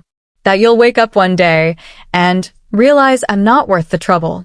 That your pack will reject me the same way Ashenclaw did." "My pack," Kale said firmly, "will accept you because I say so. And because once they meet you, once they see what I see, they'll have no choice but to love you." "What do you see?" Vesper challenged. "When you look at me, what do you actually see?" Kale was quiet for a long moment, his ice blue eyes studying her with unnerving intensity. "I see strength that doesn't recognize itself," he finally said. "I see someone who survived 23 years of rejection without becoming cruel or bitter. I see a healer who puts others before herself even when she's dying. I see pale hair that looks like starlight, eyes like winter dawn, skin like first frost. I see someone who belongs in the north, who is made for cold and ice and long nights." He stepped closer. "I see my Luna, my partner, my equal." "I'm not your equal," Vesper protested. "I'm an Omega. You're an Alpha King. I have no power, no status, no." "You have power you don't recognize yet," Kale interrupted. "Your gift, your compassion, your resilience. Those are power, Vesper. Different from alpha dominance, but no less important." His voice softened. "A kingdom needs more than strength. It needs a heart, wisdom, the ability to see those who are suffering and help them. That's what Luna provides. That's what I've been missing." "What if I can't do it?" Vesper whispered. "What if I fail?" "Then we'll figure it out together," Kale said simply. "I'm not asking you to be perfect, Vesper. I'm asking you to try. To give me, a chance to prove that you're wanted. That you belong. That you're exactly what we need." The wind picked up, carrying the first flakes of the promised storm. Kale's hair whipped around his face, pale platinum against the darkening sky, and Vesper was struck by how beautiful he was. How right he looked against this harsh landscape. "I'm scared," she admitted. "I know," Kale said. "I'm scared too." That surprised her. "You? What do you have to be scared of?" "That you'll say no," Kale said honestly. "That I'll finally find the one person who makes me feel complete, and she'll walk away because I can't convince her she's worthy of being loved." His expression was painfully open. "That I'll lose you before I even really have you." Something in Vesper's chest cracked, a wall she'd built over 23 years of rejection, finally developing its first fracture. "I won't say no," she found herself saying. "Not yet. I want to see your territory. Meet your pack. See if this feeling, She gestured vaguely between them. Is real or just trauma bonding? Kale's smile was brilliant. That's all I ask. A chance to prove myself worthy of you. You have it backwards, Vesper said. You're the Alpha King. I should be proving myself worthy of you. We'll prove ourselves to each other, Kale compromised. He held out his hand. Deal. Vesper looked at his outstretched hand, scarred from battle, strong from years of training, offering rather than demanding. She took it. Deal, she whispered. His fingers closed around hers, warm and solid and real. The storm broke overhead, snow beginning to fall in earnest, but neither of them moved. They stood on that outcropping, hands linked, looking out over the vast territory that might become Vesper's home, while the wind howled around them and the world turned white. And for the first time since her ejection, Vesper allowed herself to imagine a future that didn't end in lonely death. A future where she belonged, where she was wanted, where being different was finally enough. Chapter 6. The Glacier Heart. The third day dawned clear and bitterly cold. Vesper woke before the others, her internal clock still attuned to orphanage schedules where sleeping late meant missing breakfast. She dressed quietly in the oversized warrior clothes that were becoming familiar, wrapped herself in the thick fur cloak, and stepped outside the cave. The world was transformed by fresh snow, everything soft and pristine, untouched by footprints or civilization. The sun was just beginning to rise, painting the sky in shades of pink and gold that reflected off the snow until the entire world seemed made of light. It was the most beautiful thing Vesper had ever seen. Breathtaking, isn't it? She turned to find Valen standing a few feet away, his dark platinum hair catching the dawn light. He moved so quietly she hadn't heard him approach, a skill that probably made him invaluable as Kale's second-in-command. I've never seen anything like it, Vesper admitted. Ashenclaw was beautiful in its way, but not like this. This is home, Valen finished. He came to stand beside her, both of them looking out at the vast winter landscape. The eternal north. It gets in your blood, this land. The cold, the ice, the long nights. Most wolves couldn't survive here. But those of us who belong. He smiled slightly. We wouldn't want to live anywhere else. Do you think I'll belong? Vesper asked quietly. Really belong, not just be tolerated? Valen was silent for a long moment, his storm gray eyes thoughtful. I've known Kale for 15 years, he finally said. Since we were both 13 and angry at the world. I've watched him build this kingdom from blood and ice. I've seen him meet hundreds of potential Lunas, beautiful, accomplished, politically connected wolves who would have made perfectly adequate queens. He turned to look at Vesper directly. I've never seen him look at any of them the way he looks at you. Like you're the answer to a question he's been asking his entire life. Valen's expression softened. That's not tolerance, Vesper. That's recognition. He sees something in you that he's been searching for. And if our king believes you belong, then you belong. The rest will follow. What if I mess up? Vesper whispered. What if I don't know how to be a Luna? I wasn't trained for this. I wasn't prepared. I'm just. You stayed awake all night, keeping 13 dying wolves alive. Valen interrupted gently. You put strangers before yourself when you were dying. You have healer's hands and a Pathfinder's instincts. You survived 23 years of rejection without becoming bitter. He paused. That's exactly the kind of Luna the Eternal North needs. Not someone trained to smile and look pretty at ceremonies. Someone with substance. With heart. Before Vesper could respond, the others began emerging from the cave, first Ellen and Torvin, then Kieran checking the weather, then the rest in a gradual trickle. Kale was last, and his eyes found Vesper immediately, ice blue and tense even in the dim morning light. Ready for the final push? He asked, coming to stand on her other side. By sunset, you'll see Glacier Heart.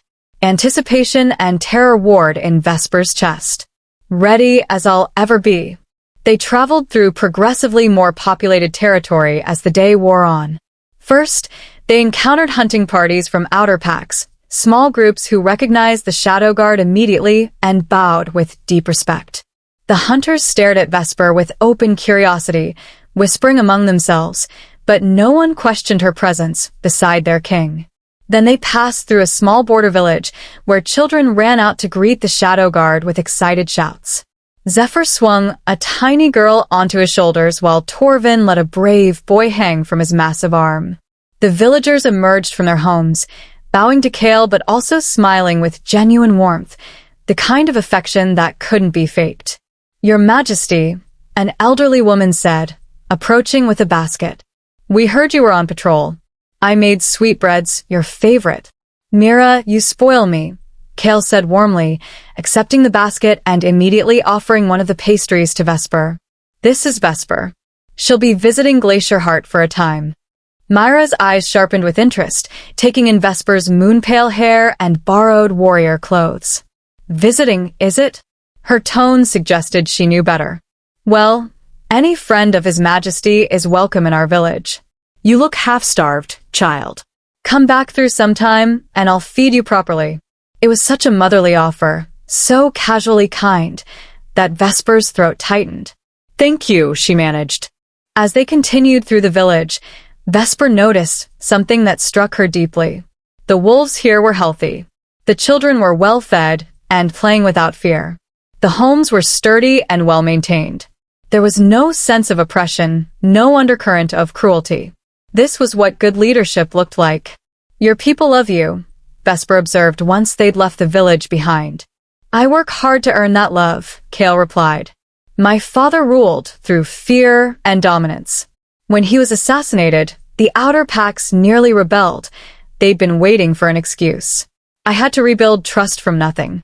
His expression turned distant. "It took years. Visiting every pack personally, listening to grievances, making changes, proving I wasn't my father." "How old were you when it happened?" Vesper asked softly. 23. "Same age as you are now." Kale's jaw tightened. "I went from warrior to king overnight. Inherited a kingdom on the brink of civil war, a council that didn't trust me, and 12 orphan boys I'd been training who became my only reliable allies." He glanced back at the Shadowguard. "We figured it out together. I made mistakes. Learned. Build something better." "That's why you want a Luna," Vesper realized. "Not just for tradition or producing heirs. You want a partner. Someone to share the burden." "Yes," Kale said simply. "I've been ruling alone for 5 years. It's exhausting, Vesper. Making every decision by yourself, carrying every problem, having no one to turn to who truly understands the weight of it." He looked at her. "I need someone who can stand beside me. Someone with wisdom and compassion to balance my warrior instincts. Someone I can trust completely." "That's a lot to ask of a rejected Omega from a backwater pack." "That's exactly why I'm asking you," Kale countered. "You understand the struggle. You understand what it means to be overlooked, underestimated, dismissed. You'll see problems I miss because you've lived them. You'll care about wolves I might forget because you are one of the forgotten." Vesper didn't know what to say to that, so she said nothing. They walked in comfortable silence for a while, the snow crunching under their boots, the winter sun bright overhead. Glacier Heart appeared on the horizon as the sun began its descent. Vesper stopped walking, her breath catching in her throat. She'd expected a fortress. Maybe a large settlement. What she saw defied expectation entirely. The city was built into a massive glacier, buildings carved from ice itself, glittering in the fading sunlight like something from a dream. Towers rose from the frozen surface, their architecture a blend of organic ice formations and deliberate design. Walkways connected structures at multiple levels, creating a three-dimensional city that seemed to grow from the glacier rather than being imposed upon it. At the heart of it all stood a palace. No, a citadel. The Glacier Heart itself. It was enormous, carved from the densest ice, with spires that reached toward the sky like frozen flames. Light seemed to emanate from within, turning the entire structure into a beacon that glowed against the darkening sky. "That's impossible," Vesper whispered. "Ice can't support that much weight. It can't maintain those structures. It should be melting or cracking or—" "It's not natural ice," Kale explained, pride evident in his voice. "It's frost-forged. created and maintained by our ice shapers, wolves with the rare gift of manipulating frozen water. They can make ice stronger than stone, permanent, responsive to temperature changes without melting. It's ancient magic, passed down through northern bloodlines for generations. It's beautiful, Vesper breathed. It's home, Kale said softly. You're home if you want it. As they approached the city, wolves began appearing, first in small groups, then in larger numbers. They lined the streets, bowing as Kale passed but also staring at Vesper with undisguised curiosity. She heard the whispers. Who is she? Why is she with the Shadowguard? Look at her hair. She's so pale. Is she northern-born? Could she be? Vesper's old instincts kicked in. She wanted to shrink, to make herself invisible, to avoid all those staring eyes. But Kale's hand found hers, squeezing gently, and somehow that contact kept her grounded. Head up, he murmured. You have nothing to be ashamed of. Let them look. Let them see their future Luna. The crowd's whispers intensified at that, but Vesper did as he said. She lifted her chin, straightened her spine, and walked through Glacier Heart beside the Alpha King like she had every right to be there. The Glacier Heart Citadel was even more impressive up close. The entrance was a massive archway carved with intricate designs, wolves running through forests, battles frozen in ice, celebrations and ceremonies all captured in crystalline detail. Inside was warmer than Vesper expected. Frost-forged ice didn't feel cold to the touch, and fires burned in strategic locations, providing both warmth and light that reflected off the walls in dizzying patterns. Your Majesty, an elderly woman emerged from a side corridor, moving with surprising speed despite her age. She had white hair shot through with silver, pale blue eyes, and the kind of presence that suggested she was not to be trifled with. Thank the goddess you're back. We received word of the blizzard and feared. She stopped short, seeing Vesper. Oh. Linnea, Kale said warmly. This is Vesper. She saved my life and the lives of my Shadowguard during the storm. Vesper, this is Linnea, the head healer of Glacier Heart and one of my most trusted advisors. Linnea's sharp eyes took in every detail, Vesper's pale hair, her borrowed clothes, the way Kale held her hand. A slow smile spread across the old woman's face. Saved your life, did she? Linnea's tone was knowing. How fortunate. And I suppose she'll be staying with us for a while? She will, Kale confirmed. She needs quarters, proper clothing, and I suspect a thorough examination from a healer as skilled as yourself. She was caught in the same blizzard that nearly killed us. Say no more. Linnea approached Vesper, her manner brisk but not unkind. Come with me, child. Let's get you settled. His Majesty needs to address his council. He's been gone for days, and they'll be chomping at the bit for reports. She shot Kale a look. You can moon over her later. Kale had the grace to look embarrassed. I don't moon. You absolutely moon, Zephyr interjected cheerfully. You've been mooning since the cave. All of you are dismissed, Kale said with exaggerated dignity. Go debrief, clean up, rest. We'll convene tomorrow. The Shadowguard dispersed with various levels of amusement, leaving Vesper alone with Linnea. The elderly healer took her arm gently but firmly. Come along. We have much to discuss. And I want to hear the full story of how a slip of an Omega managed to keep 13 warriors alive through a killing storm. That's a tale worth telling. As Linnea led her deeper into the citadel, Vesper caught one last glimpse of Kale. He was watching her go, his ice-blue eyes filled with something that might have been hope or might have been fear. She gave him a small smile, reassurance, acknowledgement, promise that she wasn't running. Not yet. His answering smile was radiant. Then she was swept around a corner, into the heart of Glacier Heart, and her new life truly began. Chapter 7. The Healer's Garden. Linnea's quarters were deep within the citadel, accessed through a maze of corridors that Vesper would never remember on her own. The elderly healer moved with purpose, her grip on Vesper's arm gentle but unyielding, like she expected her guest might bolt at any moment. She wasn't entirely wrong. Here we are, Linnea announced, pushing open a heavy door into a room that made Vesper's breath catch. It was a garden. Inside the ice palace, somehow, impossibly, there was a living garden. Plants grew in raised beds filled with rich soil, herbs and medicinal flowers, roots and fungi, all thriving in the dim, warm space. The walls here weren't ice but stone, and carefully placed heat sources maintained a temperature conducive to growth. The air smelled of earth and green things, so different from the sterile cold outside that Vesper felt tears prick her eyes. "My workshop," Linnea said with obvious pride. 40 years I've been cultivating these plants. Some are native to the north, others I've imported and adapted. Everything a healer needs, growing year-round regardless of the season above.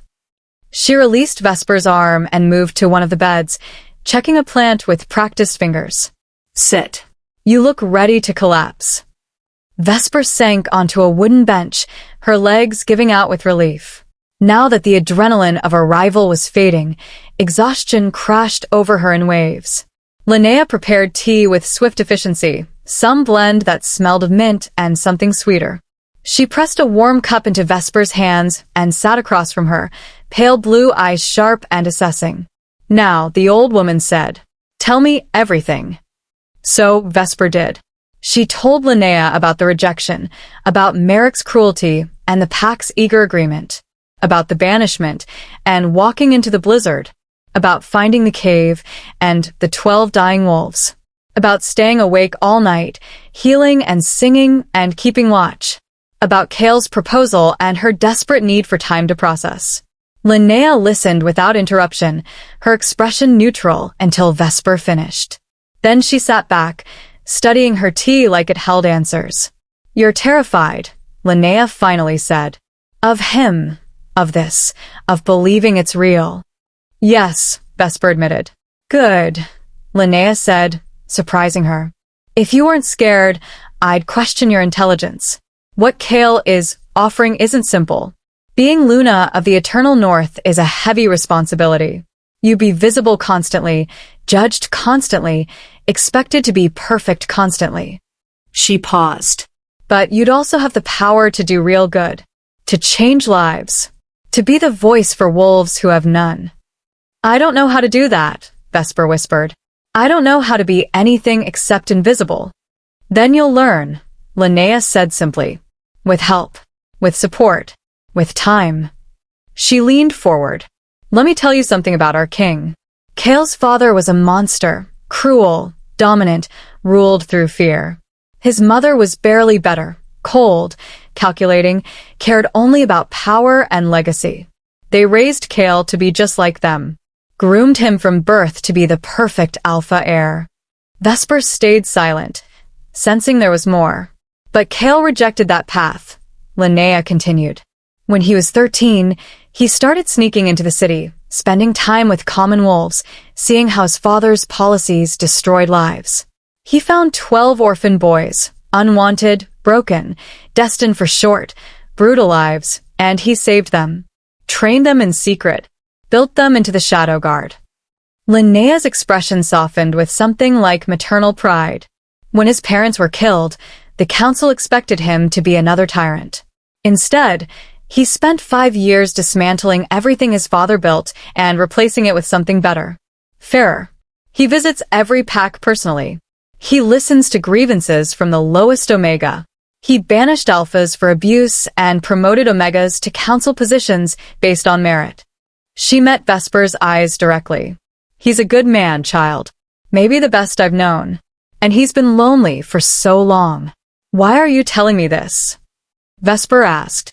"Because you need to understand what you'd be saying no to," Linnea replied. "Not just rejecting a king or a kingdom. You'd be rejecting someone who sees you, truly sees you, and thinks you're exactly what he's been searching for." She paused. "But I'm also telling you that if you do say no, if you decide this isn't right for you, Kale will honor that. He'll help you find a safe place elsewhere. He's not his father." "He won't force you." That, more than anything, made Vesper's chest tighten. The fact that she had a real choice, that Kale was offering rather than demanding, that she could walk away if she wanted, it made her not want to walk away. "I need time," Vesper said. to see if this is real. If I can actually do this. Then you'll have time, Linnea said firmly. She stood, brushing soil from her skirts. For now, let's address immediate concerns. You need proper clothing, a thorough medical examination, and about 12 hours of uninterrupted sleep. Come. She led Vesper to a smaller chamber off the garden, a guest room with a real bed, a chest for belongings, and a small washing area. It was simple, but infinitely better than anything Vesper had ever had. Undress, Linnea commanded, already unpacking medical supplies. I want to check for injuries, frostbite, malnutrition, anything that needs treating. Vesper obeyed, years of healer training making her comfortable with clinical examination. Linnea worked with practiced efficiency, her touch gentle but thorough. Mild frostbite on your toes, already healing nicely, Linnea muttered, cataloging findings. Bruising on your ribs, from the journey, likely. Underweight but not dangerously so. Signs of old injuries that healed poorly. She paused at Vesper's back, fingers tracing old scars. What are these from? Learning to be invisible, Vesper said quietly. You don't get scars from being invisible. You get them from being visible to the wrong people, Vesper corrected. Bullies. Wolves who wanted to remind me I didn't belong. The orphanage caretakers did their best, but they couldn't protect 30 children all the time. Linnea's expression hardened. Ashenclaw has much to answer for. She resumed her examination. Overall, you're remarkably healthy given what you've been through. Good bone structure, strong wolf, natural resilience. The Pathfinder gift probably helped you survive conditions that would have killed others. Everyone keeps talking about this gift like it's something special, Vesper said. But I don't feel special. I just feel like someone who got lucky. Luck, Linnea said dryly, doesn't lead you to the exact cave where the Alpha King is dying at the exact moment he needs rescue. That's destiny, child. The Moon Goddess has plans for you. The sooner you accept that, the easier this will be. She helped Vesper dress in a soft nightgown, actual clothing meant for her size rather than borrowed warrior gear, and settled her into bed. Sleep, Linnea ordered. Tomorrow we'll start properly. I'll introduce you to key people, show you the Citadel, begin teaching you what you need to know. But for now, rest. Heal. Let yourself feel safe. Linnea? Vesper called as the old woman moved toward the door. Thank you. For being kind. For not judging me. Linnea's expression softened. I was an orphan too, a child. Long ago, before I became a healer. I understand what it means to be unwanted, to fight for every scrap of belonging. She smiled. And I see what Kale sees in you. You survived what would have broken most wolves. You're stronger than you know. Now sleep. She left, closing the door softly behind her. Vesper lay in the darkness, surrounded by stone walls and the faint scent of growing things from the garden beyond. Through the thick walls, she could hear muffled sounds of the Citadel, footsteps, voices, the distant howl of wind outside. She was in Glacierheart, in the Alpha King's palace, being treated like she mattered. It still didn't feel real, but for the first time in her life, Vesper allowed herself to hope it might be. She dreamed of caves and wolves and ice-blue eyes that saw straight through her defenses. When she woke, sunlight, or what passed for it in the far north, was filtering through a small window. Someone had left a tray of food beside her bed. Fresh bread, cheese, fruit that must have been imported at great expense, and hot tea that was still steaming. Vesper ate slowly, savoring every bite. Real food. Prepared for her specifically. It was almost overwhelming. A knock at her door made her jump. Vesper. Kale's voice, muffled by wood. May I come in? I wanted to check on you. Her heart stuttered. Yes. The door opened and Kale entered, somehow managing to make the small room feel even smaller with his presence. He was dressed formally now, dark leather and fur, with silver clasps at his shoulders that marked his rank. His platinum hair was pulled back, revealing the sharp planes of his face. He looked every inch the Alpha King, until his eyes found hers, and his expression softened into something almost boyish. You look rested, he observed, staying near the door rather than crowding her. Linnea said you slept well. 12 hours, Vesper admitted. I didn't even realize I was that exhausted. Your body was running on survival instinct, Kale said. Now that you're safe, it's demanding payment for all those days of trauma. He paused. I wanted to ask, would you join me for dinner tonight? Nothing formal, just the two of us.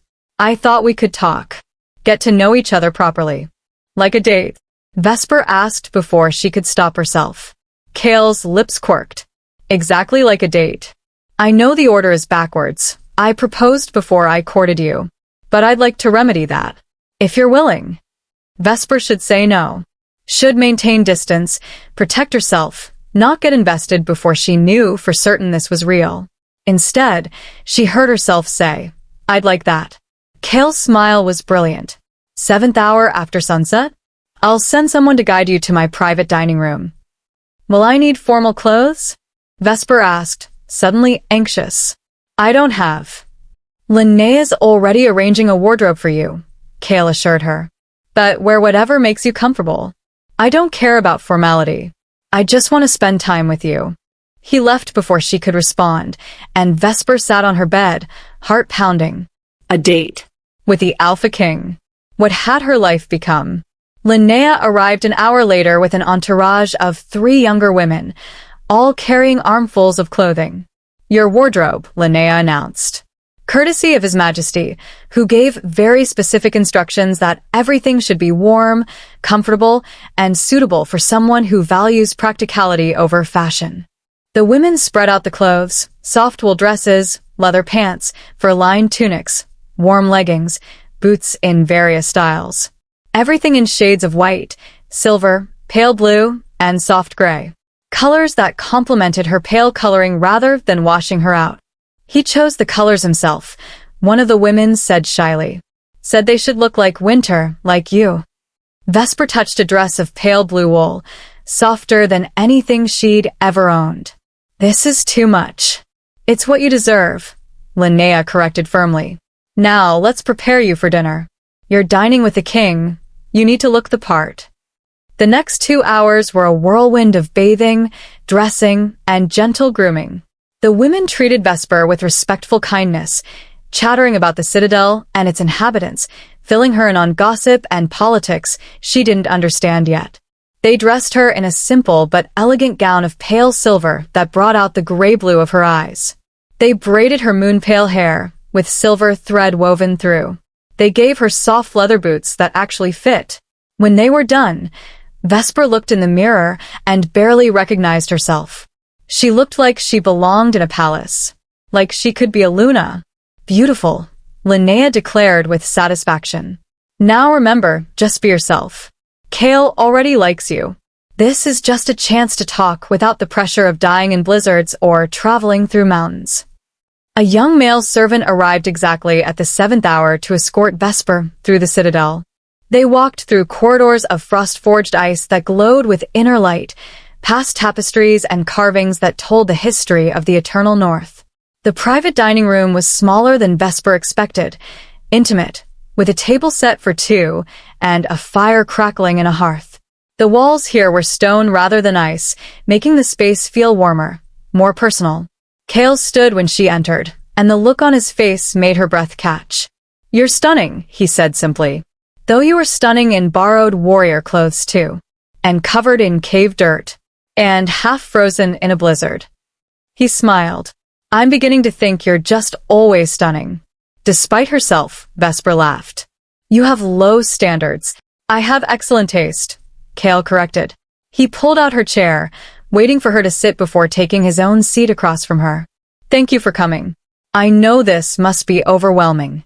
Everything about the last 4 days has been overwhelming, Vesper admitted. But this? Dinner with you? This feels... She searched for the right word. Manageable. Normal almost. Good, Kale said softly. I want you to feel normal around me. Not intimidated or pressured. Just yourself. Servants brought food, roasted meat, winter vegetables, fresh bread, delicate pastries.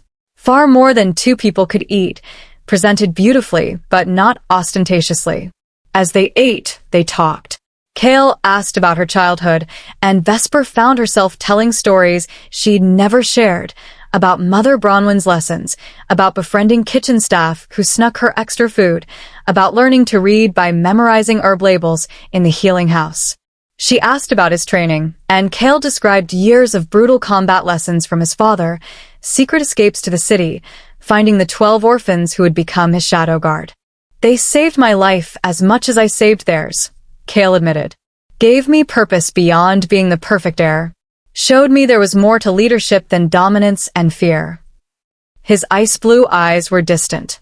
When my parents died, I had 2 choices. Become them, or become something better. The Shadowguard reminded me every day why I chose better. You miss them, Vesper observed. Your parents, even though they were cruel. Kale was quiet for a moment. I miss who I wanted them to be. The parents I deserved but never had. The actual people they were. He shook his head. No. But I grieve for the relationship we should have had. Vesper understood that. She grieved the parents who'd abandoned her, mourned the family she'd never known. We're both orphans, she said softly. In different ways. Yes, Kale agreed. Maybe that's why I recognized you. Saw in you what I see in myself. Survival, resilience, the refusal to become bitter despite having every reason to be. They talked long into the night, the food growing cold and forgotten as conversation flowed. Kale made her laugh with stories of Shadowguard training mishaps. Vesper made him smile with tales of orphanage pranks. It felt easy, natural, like talking to someone she'd known for years instead of days. When the candles had burned low and the fire was fading embers, Kale walked her back to her quarters. Thank you, he said at her door, for giving me this chance. For not running. Thank you, Vesper replied, for seeing me. Really seeing me. Not the ghost, not the curse. Just me. Kale's hand came up to cup her cheek, his touch gentle. You're all I see, Vesper. You're all I want to see. He leaned in slowly, giving her every chance to pull away, and pressed a soft kiss to her forehead. Good night, little Pathfinder, he murmured. Dream of spring gardens and warm fires. Of being wanted and valued. Of home. Then he was gone, striding down the corridor, leaving Vesper standing in her doorway with her heart pounding and her defenses crumbling. She was in serious danger of falling in love with the Frost King. And for once, danger felt like possibility instead of threat. Chapter 8. Breaking Through Ice. The next 2 weeks passed in a blur of learning and discovery. Linnea took charge of Vesper's education with the determination of a general preparing troops for war. Every morning began in the healer's garden, where Vesper learned about northern plants she'd never encountered, frost root that prevented hypothermia, ice blossom that treated burns from extreme cold, shadow moss that grew only in caves and had powerful antiseptic properties. You're already a skilled healer, Linnea observed one morning as Vesper correctly identified a particularly tricky herb. Your training was solid. We're just adding northern specialties to your repertoire. Mother Bronwyn taught me well, Vesper said softly, still aching at the thought of the old woman she'd left behind. I wish she could see this. She always said I had the hands for healing. We'll arrange for her to visit, Linnea promised. Once you're settled. Once you've made your decision about staying. The decision. It hung over everything like a sword waiting to fall. Afternoons were spent with various members of Kale's council, learning the politics and structure of the Eternal North. Vesper met Counselor Theron, a grizzled alpha who managed military affairs and regarded her with initial skepticism that gradually shifted to cautious respect. She met Counselor Mara, an Omega who oversaw education and social welfare, who embraced Vesper immediately and began filling her head with ambitious plans for orphanage reform. If you become Luna, Mara said with barely contained excitement, we could revolutionize how unwanted pups are treated. Create real homes, not institutions. Ensure every child knows they're valued. Her eyes gleamed. You understand that world. You could change it. The weight of that possibility, the idea that she could prevent other children from suffering as she had, was almost overwhelming. Evenings belonged to Kale. He courted her properly, traditionally. Long walks through the ice gardens where crystalline sculptures caught starlight. Quiet dinners where they talked until the candles burned down to nothing. Visits the Citadel Library where Kale read to her from ancient texts, his deep voice turning dry history into a captivating story. He never pushed, never demanded, never made her feel like she owed him anything. He just existed beside her, present, patient, waiting for her to come to him rather than chasing. It was maddening, and wonderful, and terrifying. "You're falling for him," Zephyr observed one afternoon when he found Vesper in the library, ostensibly studying northern law but actually staring into space thinking about ice-blue eyes. Vesper startled, nearly dropping the heavy tome. "I don't, that's not." "You absolutely are," Zephyr said cheerfully, dropping into the chair across from her. "It's written all over your face. You get this expression when you talk about him. Soft. Hopeful. Like you're afraid to believe, but can't help yourself." "Is it that obvious?" Vesper asked, mortified. "To those of us who know what to look for? Yes." Zephyr's expression turned serious. "For what it's worth, he's falling just as hard. I've known Kale for 15 years, and I've never seen him like this. He's different around you. Lighter. Like he can finally breathe properly." "What if I can't do it?" Vesper whispered. "What if I say yes and then fail? What if I'm not strong enough to be what he needs?" "Then you'll figure it out together," Zephyr said simply. "That's what partnership means. You don't have to be perfect, Vesper. You just have to be willing to try. And from what I've seen, you're one of the most determined wolves I've ever met. You survived 23 years of rejection without breaking.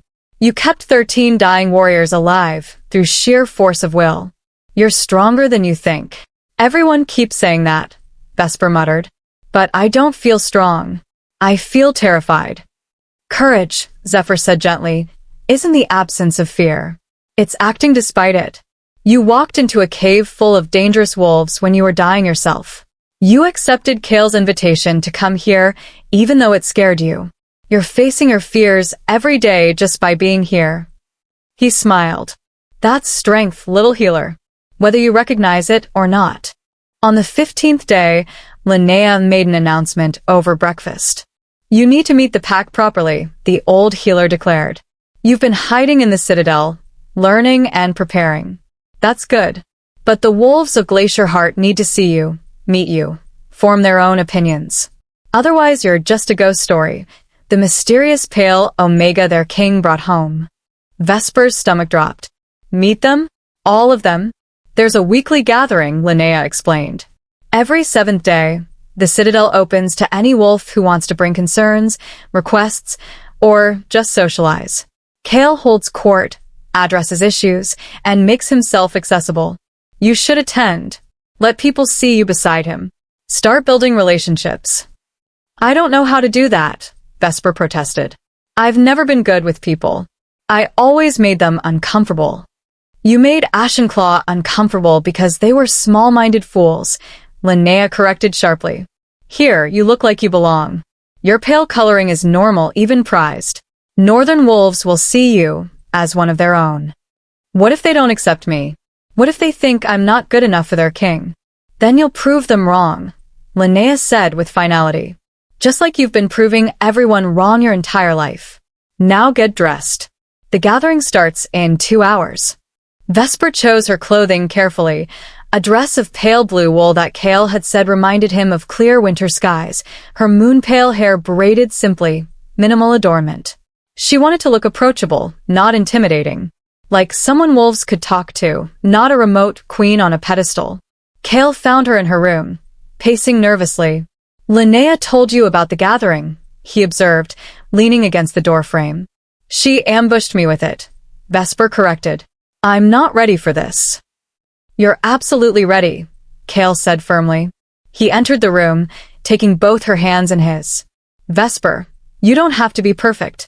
You don't have to have all the answers. Just be yourself, compassionate, thoughtful, honest. That's all anyone can ask." "What if they hate me?" "They won't," Kale promised. "But if someone does, if anyone disrespects you, they'll answer me. You're under my protection. No one will hurt you here.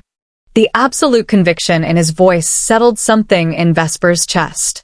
Okay, she breathed. Okay, I can do this. That's my Luna, Kale said softly, and the pride in his expression made her heart skip. The great hall was packed. Vesper stood at Kale's side on a raised platform, looking out at hundreds of wolves, more people than she'd ever seen gathered in one place. They filled the massive space, talking and laughing, children running between adults, the atmosphere almost festival-like. This was Kale's pack, his people, and they were watching her with undisguised curiosity. Attention, Kale called, and his alpha voice carried through the hall with no need for shouting. Conversation died immediately, all eyes turning to the platform. Before we begin regular business, I want to introduce someone important. This is Vesper. She saved my life and the lives of my Shadowguard during the blizzard 2 weeks ago. She's currently a guest at Glacier Heart, and I hope, his eyes found hers, warm and intense, that she'll choose to stay permanently. Murmurs rippled through the crowd. Vesper could feel hundreds of gazes assessing her, judging her, wondering. Vesper is a healer with the rare gift of Pathfinder, Kale continued. She's from Ashenclaw territory, where she was treated poorly due to narrow-minded prejudice against her appearance. Here, I expect her to be welcomed, respected, and valued. Am I understood? Yes, Alpha King. The crowd responded in unison. But Vesper noticed some wolves exchanged skeptical looks. Noticed whispers that didn't sound entirely welcoming. She'd known this wouldn't be easy. Kale proceeded with normal business. Wolves came forward with disputes to mediate, requests for resources, proposals for new projects. Vesper watched how he handled each with careful attention, listening fully, asking thoughtful questions, making decisions that balanced competing needs. He was a good king. Fair, thoughtful, genuinely concerned with his people's welfare. Then a young Omega approached the platform, wringing her hands nervously. Your Majesty, she said, her voice barely audible. I have a concern, but I don't know if it's appropriate to raise here. Any concern is appropriate, Kale assured her gently. What's troubling you? The Omega glanced at Vesper, then back at Kale. It's about the female you brought back. The pale one. Vesper's stomach clenched. What about her? Kale's voice had cooled noticeably. Forgive me, Your Majesty, but we know nothing about her. She appears out of nowhere, claims to have saved you, and suddenly she's living in the Citadel, being courted like a Luna? The Omega's voice gained strength. How do we know she's trustworthy? How do we know she didn't orchestrate the entire situation, maybe caused the blizzard somehow, or lured you into danger just to rescue you and win your favor? Angry growls rippled through the crowd. Several wolves shouted objections to the Omega's words, but others nodded, clearly harboring similar suspicions. Before Kale could respond, before the situation could escalate, Vesper stepped forward. May I speak? She asked Kale quietly. His eyes searched hers. You don't have to defend yourself. Yes, I do, Vesper said. If I'm going to be Luna, I need to address this. I can't hide behind you every time someone questions me. Pride flashed across Kale's face. He nodded and stepped back, giving her the floor. Vesper faced the crowd, her heart pounding but her voice steady. You're right to be suspicious, she said, and that surprised the Omega who'd raised the concern. You don't know me. I'm a stranger who appeared in your king's life under dramatic circumstances. If I were you, I'd have questions too. She took a breath, gathering courage. My name is Vesper. I'm 23 years old. I was abandoned as an infant and raised in an orphanage in Ashenclaw territory. I trained as a healer because it was the one skill that made me useful despite my unusual appearance. She gestured at her pale hair, her colorless skin. 10 days ago, I was rejected at my wedding ceremony by a mate who found me disgusting. I was banished immediately, given 1 hour to leave or be executed. The crowd had gone silent, listening. I walked into a blizzard with no supplies, no destination, and no hope, Vesper continued. I expected to die. I wanted to die, honestly. Then my Pathfinder gift, which I didn't even know I had, led me to a cave where 12 dying wolves needed help. I didn't know they were the Shadowguard. I didn't know one of them was your king. I just knew they were suffering, and I'm a healer. I couldn't walk away. She met the skeptical Omega's eyes directly. I stayed awake all night keeping them alive. I used every scrap of knowledge I had. I sang lullabies to comfort them and tended a fire to keep us all from freezing. Not because I had some elaborate plan to seduce your king, but because leaving people to die when I could help would make me the monster my old pack claimed I was. Vesper's voice strengthened. When they shifted back to human form and I learned who they were, I was terrified. I thought I'd be executed for touching elite warriors without permission. Instead, your king thanked me, offered me a place here, asked me to consider being his Luna. She paused. I haven't said yes. I haven't accepted. I'm still deciding if I'm strong enough, brave enough, worthy enough for that role. But I promise you this, I'm not here under false pretenses. I'm not manipulating anyone. I'm just an Omega who saved some lives and is trying to figure out if she deserves the second chance she's been given. Silence held for a long moment. Then the skeptical Omega bowed low. I apologize, Lady Vesper. I spoke from fear and ignorance. Thank you for your honesty. No apology needed, Vesper said gently. Your caution protects your king. That's loyalty, not insult. I respect it. Murmurs of approval rippled through the crowd. Vesper saw several wolves nodding, their expressions shifting from suspicion to cautious acceptance. An elderly male stepped forward. I'm Gareth, elder of the Western Ridge Pack. I've been part of the Eternal North for 60 years. I've seen kings come and go. He looked at Vesper with ancient, knowing eyes.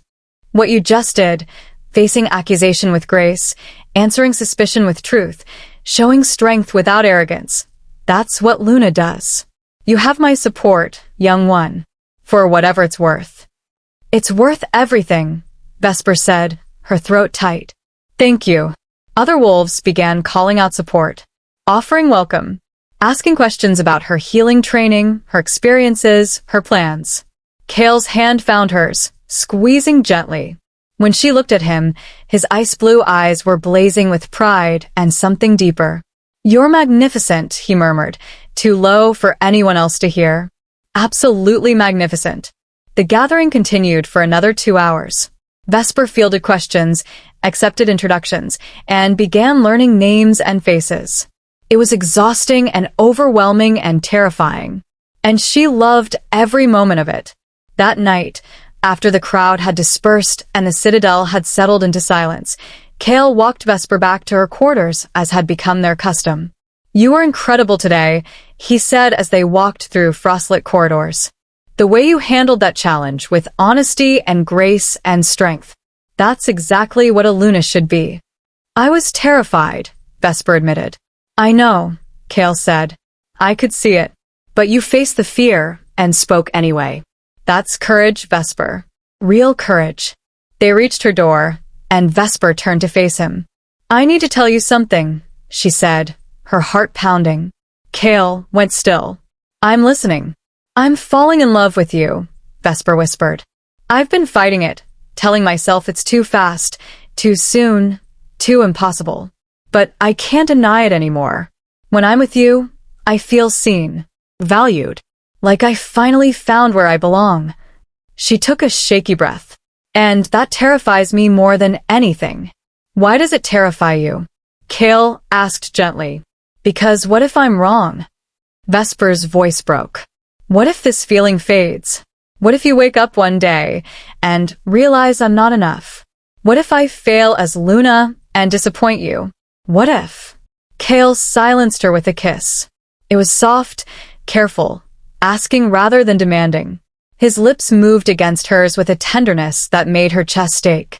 One hand cupped her face, thumb stroking her cheek, while the other settled at her waist. When he pulled back, his ice-blue eyes were burning.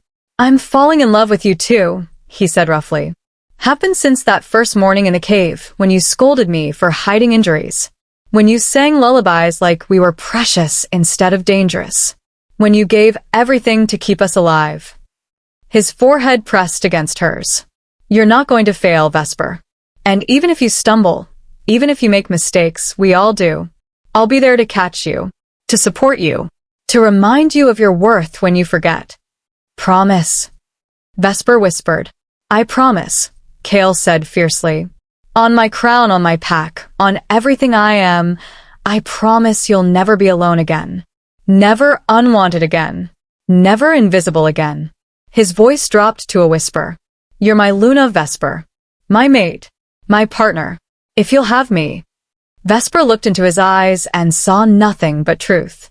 No deception. No manipulation. Just a lonely king who'd finally found his missing piece.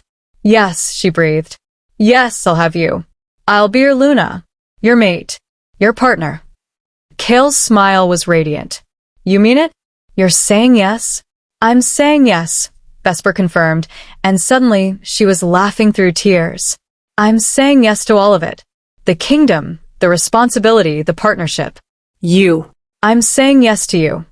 He kissed her again, deeper this time, pouring years of loneliness and hope and love into the contact.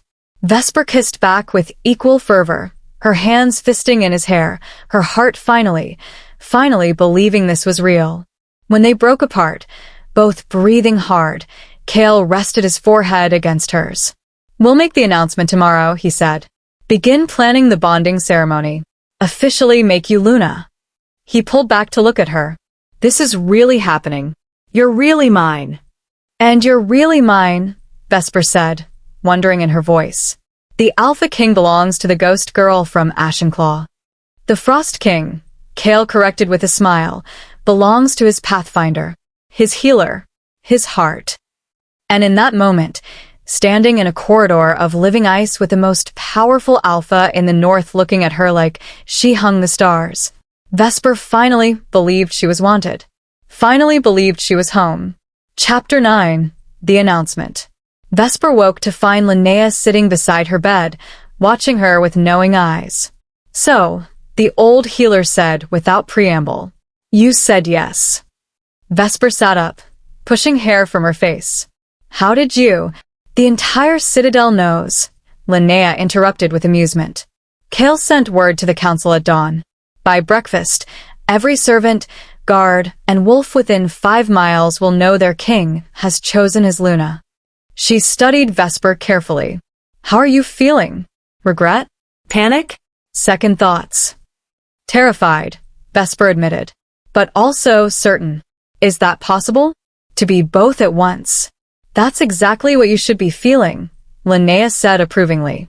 Only fools enter into leadership without fear.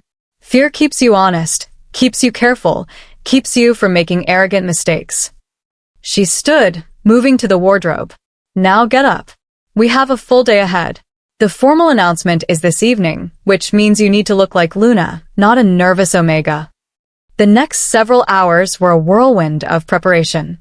Vesper was bathed in water scented with northern herbs, ice blossom and frost root, and something called winter's breath that smelled of pine and snow. Her moon-pale hair was washed until it shone like starlight, then left to dry in waves down her back. Her nails were trimmed and cleaned, her skin treated with oils that made it glow. Then came the dress. 3 seamstresses arrived carrying a gown that made Vesper's breath catch.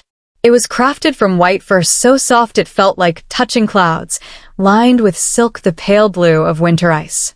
Silver thread had been woven throughout in intricate patterns that resembled frost on windows. The neckline was modest but elegant, the sleeves long and fitted, the skirt full enough to move gracefully. This is too much, Vesper whispered as they helped her into it. This is exactly right, one seamstress corrected. His Majesty commissioned it 3 days ago. Said his Luna should look like winter itself, beautiful, powerful, undeniable. They added a circlet of twisted silver to her hair, set with crystals that caught the light. Simple earrings. A cloak of white fur that fastened at her shoulders with silver clasps shaped like wolves. When they were finished, Vesper looked in the mirror and barely recognized herself. She looked like a queen. Perfect, Linnea declared. Now remember, at the announcement, you stand beside Kale, You meet everyone's eyes, and you project confidence even if you feel like dying inside. You're not just an Omega anymore, Vesper. You're about to become Luna of the Eternal North. Act like it. The formal announcement was held in the Great Hall at sunset, when the frost-forged walls glowed with inner light and made the entire space feel magical. Every high-ranking wolf in Glacier Heart had been summoned: pack leaders, council members, elite warriors, influential merchants, and craftsmen. Hundreds of wolves filled the hall, dressed in their finest, all buzzing with speculation. Vesper waited in an antechamber with the Shadowguard, who'd appointed themselves her honor guard for the evening. Nervous? Zephyr asked, adjusting his formal uniform. Completely terrified, Vesper admitted. Good, Valen said from where he leaned against the wall. Fear will keep you sharp. Just remember, you've already proven yourself. Today is just making it official. What if someone challenges you? Vesper asked. What if one of the pack leaders objects? Then Kale will handle it, Torvin rumbled. That's what kings do. You just stand there and look regal. I don't know how to look regal. Pretend you're scolding Kale for hiding injuries, Asher suggested with a smile. That was pretty regal. Despite her nerves, Vesper laughed. The door opened and Kale entered, and Vesper's breath caught. He wore formal regalia, black leather and white fur, with a cloak of silver that fell to his heels. His platinum hair was pulled back, revealing his sharp features. A crown of twisted silver and ice sat on his brow, the frost crown, symbol of his authority. He looked every inch the Alpha King. His ice-blue eyes found Vesper and softened immediately. You're breathtaking, he said quietly, crossing to take her hands. Are you ready? No, Vesper said honestly. But I'll do it anyway.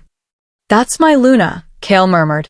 He raised her hands to his lips, kissing her knuckles gently. Remember, you're not alone up there. I'm beside you. The Shadowguard is behind you. And everyone in that hall already saw you handle the challenge with grace yesterday. They know what you're made of. A servant appeared. Your Majesty.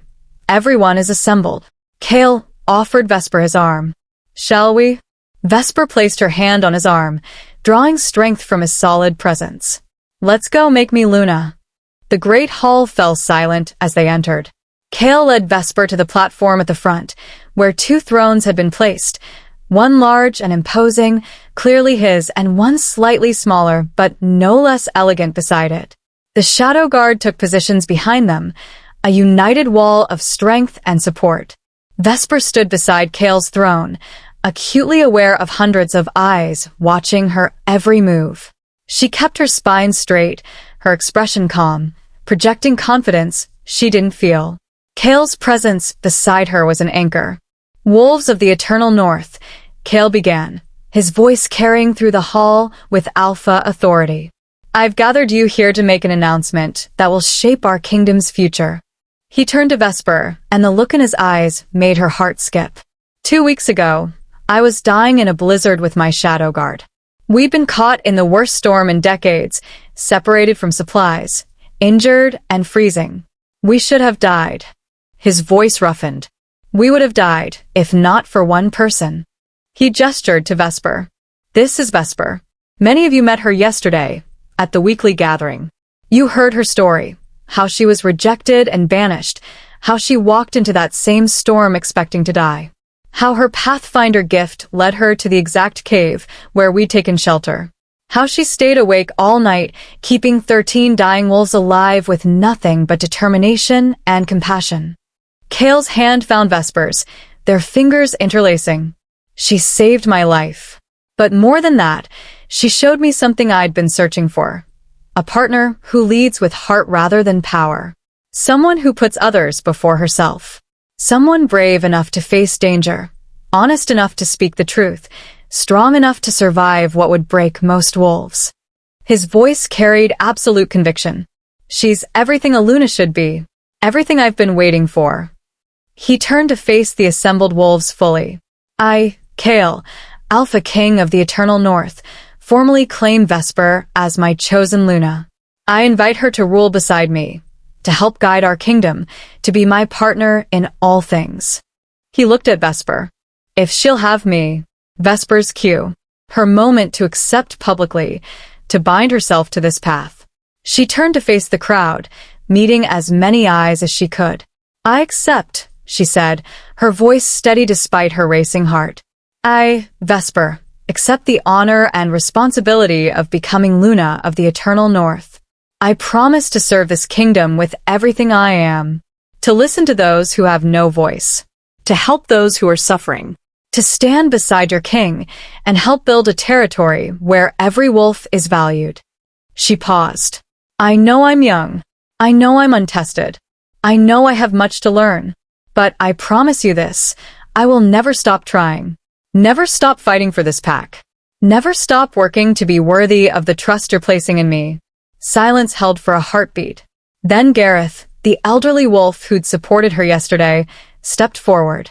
"Western Ridge Pack accepts Vesper as Luna," he declared. "We witnessed her grace under challenge. We recognize her worth." "Eastern Valley Pack accepts," called another voice. "Northern Reach accepts. Southern Ridge accepts." One by one, pack leaders stepped forward, pledging their support. Not all of them. Vesper noticed several who remained silent, faces neutral or skeptical. But enough. More than enough. Finally, Counselor Mara stepped forward, her Omega authority carrying weight. "On behalf of all Omegas in the Eternal North, we welcome Luna Vesper. We see in her one of our own, someone who understands struggle, who survived what tried to break her, who will remember the forgotten." Mara's smile was fierce. "She will make us better. She already has." Kale squeezed Vesper's hand, then released it to pick up something from beside his throne, a crown. It was beautiful and delicate, crafted from twisted silver set with crystals that caught the light like captured snowflakes. Not as imposing as Kale's frost crown, but no less significant. "The Luna's crown," Kale said, holding it up for all to see. "Forged by our finest ice shapers, blessed by our eldest healers, carried by every Luna who has ruled the Eternal North." He turned to Vesper. "It's been waiting for you." He placed the crown on her head with reverent care, settling it among her moon-pale hair. The weight was surprisingly light, but the significance of it pressed down like a mountain. "Luna Vesper of the Eternal North," Kale announced. "My mate, my partner, my equal." The hall erupted in howls, the traditional pack acceptance, voices joining in a chorus that echoed off the frost-forged walls and seemed to shake the very foundations of the citadel. Vesper stood there, crowned and claimed, with the most powerful alpha in the north beside her and hundreds of wolves howling their acceptance. She was Luna. She was wanted. She was home. The celebration lasted deep into the night. Food and drink flowed freely. Music played, drums and flutes creating melodies that made wolves dance. Children ran wild, their laughter echoing through the halls. The atmosphere was joyous, relieved, hopeful. Vesper was swept into conversations with pack leaders, council members, curious wolves who wanted to meet their new Luna. She answered questions about her healing training, her plans for the kingdom, and her relationship with Kale. She accepted congratulations and well wishes until her face hurt from smiling. Through it all, Kale remained nearby, not hovering, but present. Supportive without being overbearing. Several times, she caught him watching her with such open pride and affection that it made her chest ache. "You're doing beautifully," he murmured during a brief moment of privacy. "Natural. Like you were born for this." "I feel like I'm drowning," Vesper admitted. "But in a good way?" Kale laughed. "That's exactly right. Welcome to leadership, constant drowning punctuated by moments of triumph." Near midnight, Linnea found them. "Enough," the old healer declared. "Your Luna is exhausted and needs rest. Tomorrow begins the real work, planning the bonding ceremony, establishing her household, beginning official duties. Tonight, she sleeps." "I'm fine," Vesper started to protest. "You're swaying on your feet," Linnea interrupted. "Don't argue with me, child. I'm old and cranky, and I will drag you to bed if necessary." "She absolutely will," Kale confirmed with amusement. "I've seen her do it to warriors twice her size." He kissed Vesper's forehead gently. Go. Rest. Tomorrow we start building our future together. Linnea escorted Vesper through quieter corridors, away from the celebration. You did well tonight, the healer said as they walked. Better than well. You handled yourself with grace and confidence. Several pack leaders who were skeptical approached me afterward to say they'd misjudged you. Several? Vesper asked. What about the others? Some wolves will never accept you, Linnea said bluntly. That's reality. You're young. You're common-born. You appear suddenly. Some will always see you as an upstart, unworthy of the position. She paused. But most will come around once they see you in action. Once they witness your compassion, your work ethic, your genuine care for this kingdom. They reached Vesper's quarters, though she'd soon be moving to Luna's chambers, Linnea explained. Larger rooms, more space, befitting her new status. Get some sleep, Linnea ordered. Tomorrow your real education begins. Alone in her room, Vesper removed the crown carefully, setting it on the dresser where it caught moonlight through the window. She changed into a nightgown, washed her face, brushed out her hair. Then she stood at the window, looking out over Glacier Heart, her city now, her responsibility, and let the reality sink in. She was Luna. She'd gone from rejected Omega to Queen in 2 weeks. It was impossible. Miraculous. Terrifying. And somehow it felt exactly right. A soft knock at her door made her turn.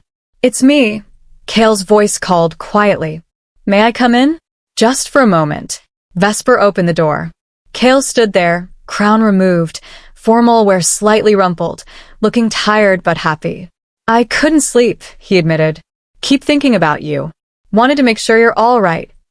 I'm all right, Vesper assured him. Overwhelmed, exhausted. Slightly convinced this is all a dream. But all right. Kale stepped into the room, closing the door behind him. He pulled Vesper into his arms, holding her close, and she melted into his embrace. Thank you, he murmured into her hair.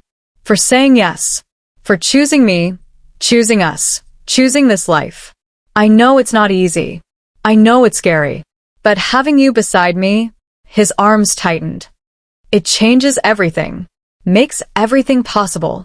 Thank you for seeing me, Vesper replied. For looking past what everyone else saw and recognizing something worth keeping. They stood like that for long minutes, just holding each other, drawing comfort from their shared presence. The bonding ceremony will be in 2 weeks, Kale said eventually. Traditionally, it's held under the full moon. We'll invite representatives from all 17 packs, making it a kingdom-wide celebration. He pulled back to look at her. Is that enough time? Or do you need longer? 2 weeks is perfect, Vesper said. Longer, and I'll just get more nervous. Besides, she smiled, I've been waiting 23 years to belong somewhere. Why wait any longer? Kale's answering smile was brilliant. 2 weeks, he agreed. And then you'll be mine completely. My Luna. My mate. My heart. And you'll be mine, Vesper said, the certainty of it settling into her bones. My king. My partner. My home. He kissed her then, deep and passionate and full of promise. When they broke apart, both were breathing hard. I should go, Kale said reluctantly. Let you sleep. But Moon Goddess, Vesper, you make it hard to leave. Then don't, Vesper found herself saying. Stay. Just to sleep, she added quickly. I don't want to be alone tonight. Is that okay? That's more than okay, Kale said softly. They lay down together in Vesper's bed, still clothed, nothing improper, just 2 people seeking comfort in each other's presence. Kale's arms wrapped around her, pulling her against his chest. Vesper tucked her head under his chin, listening to his heartbeat. I love you, she whispered into the darkness. I love you too, Kale replied. More than I thought possible. You're my miracle, Vesper. My unexpected gift. You're mine too, Vesper said. And wrapped in the arms of the Frost King, wearing the crown of a Luna, in a city of ice that had become home. Vesper finally, completely, believed she was wanted. Finally knew she was exactly where she belonged. Chapter 10. Shadows of the Past. The morning after the announcement, Vesper woke to find Kale already gone, a note left on the pillow beside her written in elegant script. Council meeting at dawn. Didn't want to wake you. Come find me when you're ready. Your chambers are being prepared. Linnea will guide you. I love you. K. Vesper held the note to her chest, smiling like a fool. She had a mate who left her love notes, who held her through the night, who looked at her like she was precious. It still didn't feel entirely real. A knock at the door interrupted her thoughts. Vesper? It's Mara. May I come in? The Omega counselor entered with a warm smile and an armful of scrolls. Good morning, Luna. I hope you slept well, because we have work to do. Work? Vesper asked, sitting up. Being Luna isn't just ceremonies and pretty dresses, Mara said, spreading scrolls across the small table. You have responsibilities, duties, and projects to oversee. I thought we'd start with the ones closest to your heart, orphanage reform. For the next 2 hours, Mara walked Vesper through the current state of orphan care in the Eternal North. There were 3 main facilities, 1 in Glacier Heart, 2 in Outer Territories. All were functional but impersonal, run by overworked caretakers who did their best but couldn't provide individual attention to dozens of unwanted pups. It's exactly like Ashenclaw, Vesper said quietly, reading through reports that could have been describing her own childhood. Children raised in groups, given basic necessities but no real love. Taught to be useful, but not valued. Yes, Mara agreed. And you understand better than anyone why that's wrong. Why it damages children. Why do we need to change it? What can we actually change? Vesper asked. What's within my power as Luna? Almost everything, Mara said with satisfaction. You can propose reforms to the council, allocate resources, and establish new programs. Kale will support you. He's been wanting to improve orphan care for years but needed someone who understood the issue intimately. That's you. They spent the morning drafting proposals. Smaller group homes instead of large institutions. Training for caretakers in emotional support, not just basic care. Programs to help orphans develop skills and confidence. A mentorship system connecting adult wolves with unwanted pups. This is ambitious, Mara warned. It'll cost money, require oversight, and face resistance from traditionalists who think current systems are adequate. I don't care, Vesper said firmly. If I'm going to be Luna, if I'm going to have power, I'm using it for this. No child should grow up feeling like I did. Unwanted. Invisible. Worthless. Mara's smile was fierce. That's exactly what I wanted to hear. We'll present this to the council next week. Start building support among pack leaders. By the time of your bonding ceremony, we'll have approval to begin implementation. A commotion in the hallway interrupted them. Raised voices, rapid footsteps, the sound of something urgent happening. Vesper opened the door to find Valen striding toward her, his expression grim. Luna Vesper, he said formally, then seemed to catch himself. I mean Vesper. We have a situation. Kale needs you in the throne room. Now. What kind of situation? Vesper asked, already moving. A delegation from Ashenclaw just arrived, Valen said, his jaw tight. Demanding an audience with the king, and asking to see you. Vesper's blood ran cold. Ashenclaw? Why would they? I don't know, Valen admitted. But Kale wants you there. Wants them to see you're under his protection, that you're Luna now. I want to make it very clear you're untouchable. They moved quickly through the citadel, Mara and Valen flanking Vesper like guards. Other wolves stepped aside, bowing as she passed, still strange, still uncomfortable, but becoming familiar. The throne room was tense when they arrived. Kale sat on his throne, the frost crown on his brow, every inch the Alpha King. The Shadowguard stood in formation behind him, a wall of lethal strength. Several council members were present, their expressions ranging from curious to hostile. And in the center of the room, looking distinctly uncomfortable, stood 5 wolves from Ashenclaw. Alpha Corvin, who'd banished her. Merrick, who'd rejected her. 2 council members she vaguely recognized. And Mother Bronwyn. Vesper's heart stuttered at the sight of the elderly Omega who'd raised her. Bronwyn looked frilier than she remembered, leaning heavily on a walking stick, but her warm brown eyes were the same. When they met Vespers, they were filled with tears. "Luna Vesper," Cale said formally, though his eyes held warmth when they found hers. "Thank you for joining us. We have visitors." Vesper moved to stand beside his throne, her place now, her position. She felt the weight of Luna's crown on her head, the fine dress she wore, the power she now carried. She was not the rejected Omega they'd thrown away anymore. Alpha Corvin's expression flickered with something that might have been shock or dismay when he saw her. Merrick had gone pale, his eyes wide. "Alpha King," Corvin said, bowing stiffly.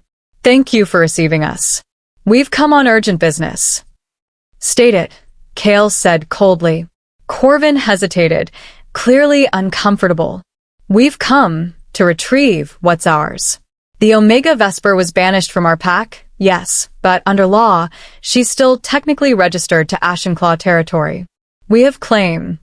"You have nothing," Cale interrupted, his voice dropping to a dangerous register that made several of the Ashenclaw wolves flinch. "The moment you banished her, you forfeited all claims. She's not your property. She never was." "Nevertheless," Corvin persisted, though he looked increasingly nervous, "we request her return. There's been a misunderstanding. The rejection was hasty. We're prepared to..." "To what?" Vesper found herself speaking, her voice cutting through Corvin's words. "To take me back? To pretend you didn't publicly humiliate me? To act like you didn't throw me away like trash?" All eyes turned to her. Vesper stepped forward, down from the platform, until she stood directly in front of the Ashenclaw delegation. "You rejected me," she said, her voice steady despite the fury building in her chest. "You," she looked at Merrick, who couldn't see her eyes, "declared me too disgusting to touch. Too unnatural to mate. Barely even a wolf." She turned to Corvin. "And you banished me immediately. Gave me 1 hour to leave or be executed. You threw away a pack member without hesitation or remorse." "It was a mistake," Corvin started. "It was cruel," Vesper corrected. "It was prejudice and cowardice dressed up as law. You saw something different, and rather than examine your own limitations, you labeled me cursed." Her voice gained strength. "Well, you were right about one thing. I didn't belong in Ashenclaw. I belonged here, with wolves who see worth instead of difference, with an alpha who values compassion over appearance." She straightened, letting them see the crown, the fine dress, the power she now carried. "I am Luna Vesper of the Eternal North, mate to Alpha King Cale, Pathfinder and healer. And I will never, ever return to Ashenclaw." She smiled without warmth. "So you've wasted a journey. Go home." Silence held for a long moment. Then Merrick stepped forward, and Vesper tensed. "I was wrong," he said quietly.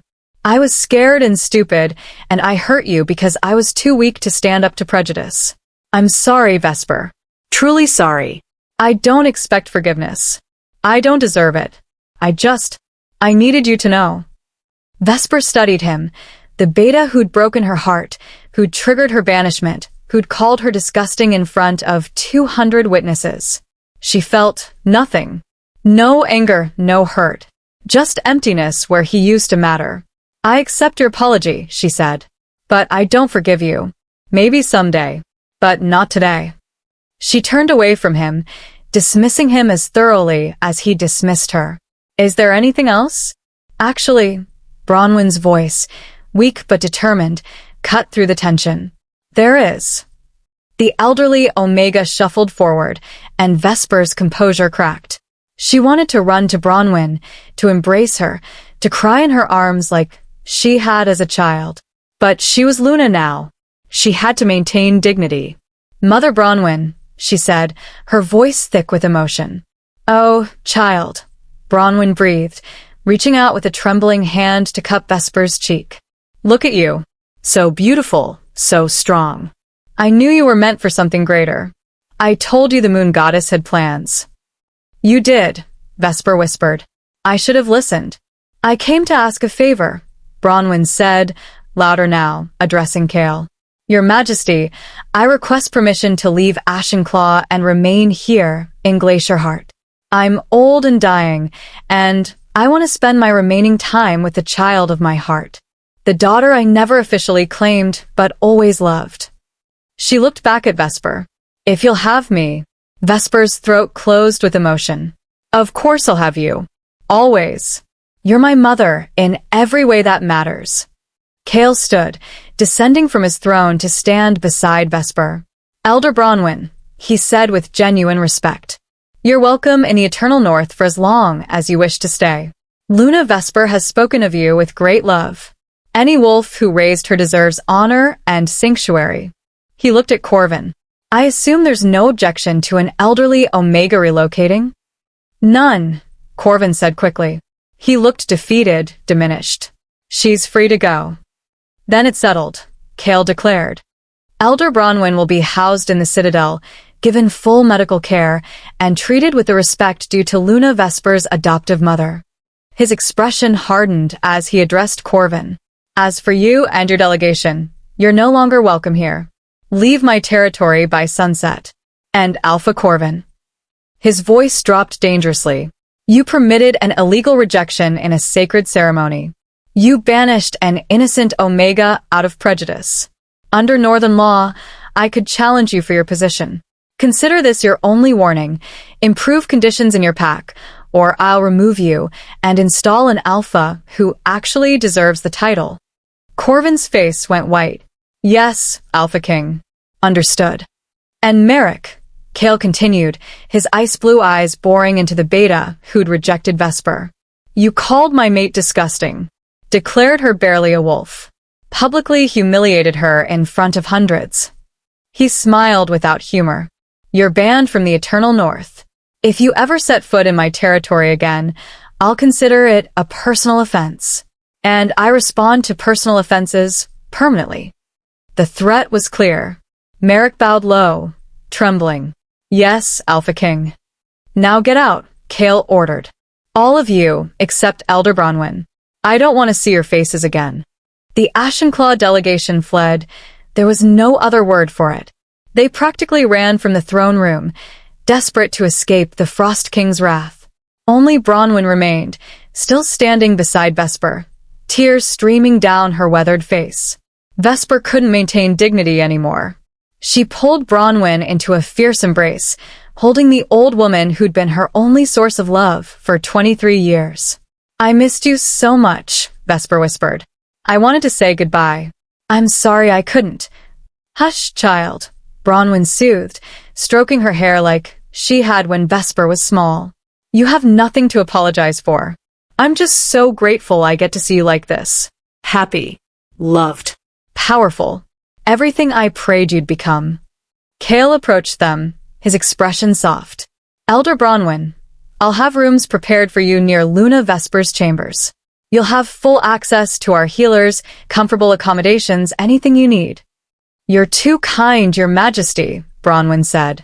I'm repaying a debt, Cale corrected gently. You kept my mate alive, gave her the skills that saved my life. I owe you more than I can ever repay. He paused. Also, you made her who she is. That's worth everything. Bronwyn's eyes sparkled with approval as she studied Cale. You'll do, she declared. You'll do very nicely for my girl. That evening, after Bronwyn had been settled into her new rooms and the excitement of the day had faded, Vesper found herself in Cale's private chambers. They'd become more comfortable being alone together, nothing improper, but seeking each other's company, finding comfort in shared presence. How are you feeling? Cale asked, pulling her onto a comfortable sofa beside the fire. Seeing them must have been difficult. It was, Vesper admitted, curling into his side. But also empowering?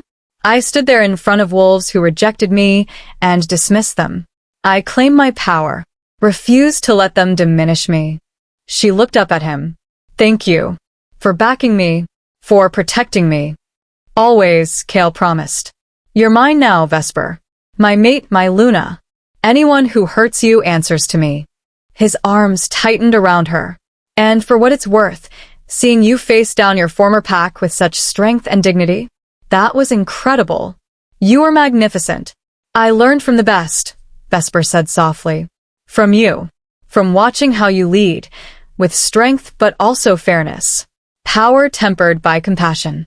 They sat in comfortable silence, watching flames dance. The bonding ceremony is in 10 days, Kale said eventually. Are you nervous? Terrified, Vesper admitted. But also excited. I get to stand in front of the entire kingdom and claim you as mine. Get to announce to everyone that the ghost girl found her home. She smiled. That feels good. It feels perfect, Kale agreed. He tilted her chin up, capturing her lips in a slow, sweet kiss that made her toes curl. 10 more days, he murmured against her mouth. And then you're mine completely. Bound by ceremony, marked by mate bond, tied together for life. I can't wait, Vesper whispered. And wrapped in the Frost King's arms, with her adoptive mother safe down the hall and a future full of possibilities stretching before her. Vesper finally understood what the moon goddess had been planning all along. Every rejection had been a redirect. Every closed door had led her to the one that was always meant to open. Every moment of pain had been leading her here. To home. To love. To exactly where she belonged. Chapter 11. The Luna's Trials. The days leading up to the bonding ceremony passed in a blur of preparation and revelation. Vesper moved into Luna's chambers, a suite of rooms 3 times the size of anything she'd ever occupied, with a bedroom that could fit the entire Ashenclaw orphanage, a private bathing room with a pool-sized tub, a sitting area, and a small library. Floor-to-ceiling windows overlooked Glacier Heart, giving her a view of the glittering city that still took her breath away. This is too much, she told Linnea on the first day. This is appropriate, Linnea corrected. You're Luna. You need space for private meetings, for hosting visitors, for the work you'll be doing. Get used to it. Bronwyn had been installed in a comfortable room just down the hall, close enough that Vesper could visit easily. The old Omega's health had improved dramatically with proper medical care and regular meals. Asher declared she'd been suffering from malnutrition and neglect, conditions that were already reversing. Ashenclaw didn't care for their elderly properly, Asher said grimly. Elder Bronwyn was essentially left to fade away. She has years left in her if we treat her right. Watching Bronwyn grow stronger, seeing color return to her face and energy to her movements, filled Vesper with both joy and rage. Joy that her adopted mother would live to see her bonded and settled. Rage at Ashenclaw for their neglect. Channel that rage, Mara advised during one of their planning sessions. Use it to fuel your reforms. Make the Eternal North better. That's how you honor what you survived.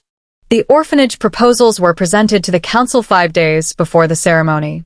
Vesper stood before the assembled counselors, alphas, betas, and omegas from across the kingdom, and laid out her vision. I was raised unwanted, she began, her voice steady despite her nerves. I spent 23 years in an institution that provided food and shelter, but no love. No individual attention. No sense of worth beyond utility. She met each counselor's eyes. I survived because one elderly Omega, Mother Bronwyn, showed me kindness. But I shouldn't have had to survive. Children shouldn't have to be that strong. She walked them through the proposals. Smaller group homes. Trained caretakers. Mentorship programs. Educational opportunities beyond basic skills. This will cost money, Counselor Theron observed. The grizzled military alpha had been skeptical of Vesper from the start. Resources we could use elsewhere. We spend resources on military, on infrastructure, on trade, Vesper countered. All important. But what's more important than ensuring all our children grow up healthy and whole? What's more vital than breaking cycles of neglect? She leaned forward. Unwanted children become damaged adults. They struggle with trust, with belonging, with believing they have worth. They're more likely to become rogues, to cause problems, to need intervention. Investing in them early prevents problems later. She's right, Mara interjected. We've tracked outcomes for orphans versus pack-raised pups. The differences are stark. Higher rates of criminality, lower rates of successful mating, increased likelihood of exile or execution. She placed documents before the council. Prevention is cheaper than cure. The debate lasted 2 hours. Theron raised concerns about costs and oversight. Another counselor worried about setting precedents. A third questioned whether orphans deserved such investment. That last comment made Vesper's blood boil. Deserve, she said, her voice dropping to something dangerous. Children don't need to deserve love and care. They're children. They deserve it by virtue of existing. She stood, letting them see the Luna's crown on her head, the power she now carried. And if this council truly believes some children don't deserve basic dignity, then we have much bigger problems than budget concerns. Kale, who'd been silent throughout, giving Vesper space to lead, spoke for the first time. Luna has my full support, he said quietly. Whatever resources she needs, whatever changes she wants to implement, she has my backing. This kingdom will care for all its children, not just the wanted ones. His ice-blue eyes swept the council. Vote on the proposals. Now. The vote was unanimous, though Vesper suspected Theron and a few others voted yes only because their king had made his position clear. Still, it was a yes. We'll begin implementation after the bonding ceremony, Mara said with barely contained excitement. Start with the Glacier Heart facility, use it as a model, then expand to outer territories. Vesper left the council chamber feeling like she'd won her first real victory as Luna. 3 days before the ceremony, an unexpected visitor arrived at Glacier Heart. Vesper was in her chambers reviewing ceremony protocols, the traditional words she'd need to speak, the rituals that would bind her to Kale, when Valen knocked urgently. Luna, we have a situation, he said. There's a she-wolf at the gates demanding to see you. Says her name is Celine, from Ashenclaw. Says she has information you need to hear. Vesper's stomach dropped. Another delegation? No, Valen said. Just her. Young, maybe your age. She's alone. Looks like she traveled hard to get here. The gate guards are holding her, but she's insistent. Curiosity overrode caution. Bring her to the small receiving room. I'll meet her there. 20 minutes later, Vesper faced a wolf she vaguely recognized from Ashenclaw, a beta with auburn hair and forest green eyes, currently looking exhausted and nervous. Luna Vesper, Celine said, bowing low. Thank you for seeing me. I know I have no right to your time. Why are you here? Vesper interrupted gently. What information is so important that you traveled alone through winter mountains? Celine took a breath. I came to warn you, and to apologize. She met Vesper's eyes directly. I was there at your rejection. I stood silent while Merrick humiliated you. I did nothing while Alpha Corvin banished you. I was a coward and I'm sorry. Apology noted, Vesper said carefully. But you could have sent that in a letter. Why come in person? Because there's more, Celine said urgently. After you left, after we heard you'd become Luna of the Eternal North, things changed in Ashenclaw. Some wolves started questioning how we'd treated you. Started asking why we'd been so cruel to someone whose only crime was looking different. She pulled a folded letter from her pack. Alpha Corvin doesn't like questions. He's been spreading lies. Telling wolves you seduced the Frost King with dark magic. That you used your curse to bewitch him. That you're dangerous. Vesper's blood ran cold. Why would he do that? Because he's afraid, Celine said bluntly. Afraid the Frost King will follow through on his threat to remove him from power. Afraid other packs will hear how he treated you and question his leadership. So, he's trying to destroy your reputation before you can destroy him. She held out the letter. This is from a contact in Red Valley Pack, one of the territories allied with Ashenclaw. Corvin is spreading these lies there, trying to turn other alphas against you. Against your mate. He's building a coalition preparing for, I don't know what, but something. Vesper took the letter, scanning it quickly. The contents confirmed everything Celine had said, lies about dark magic, about seduction, about Vesper being cursed and dangerous. Why tell me this? Vesper asked. Why betray your alpha?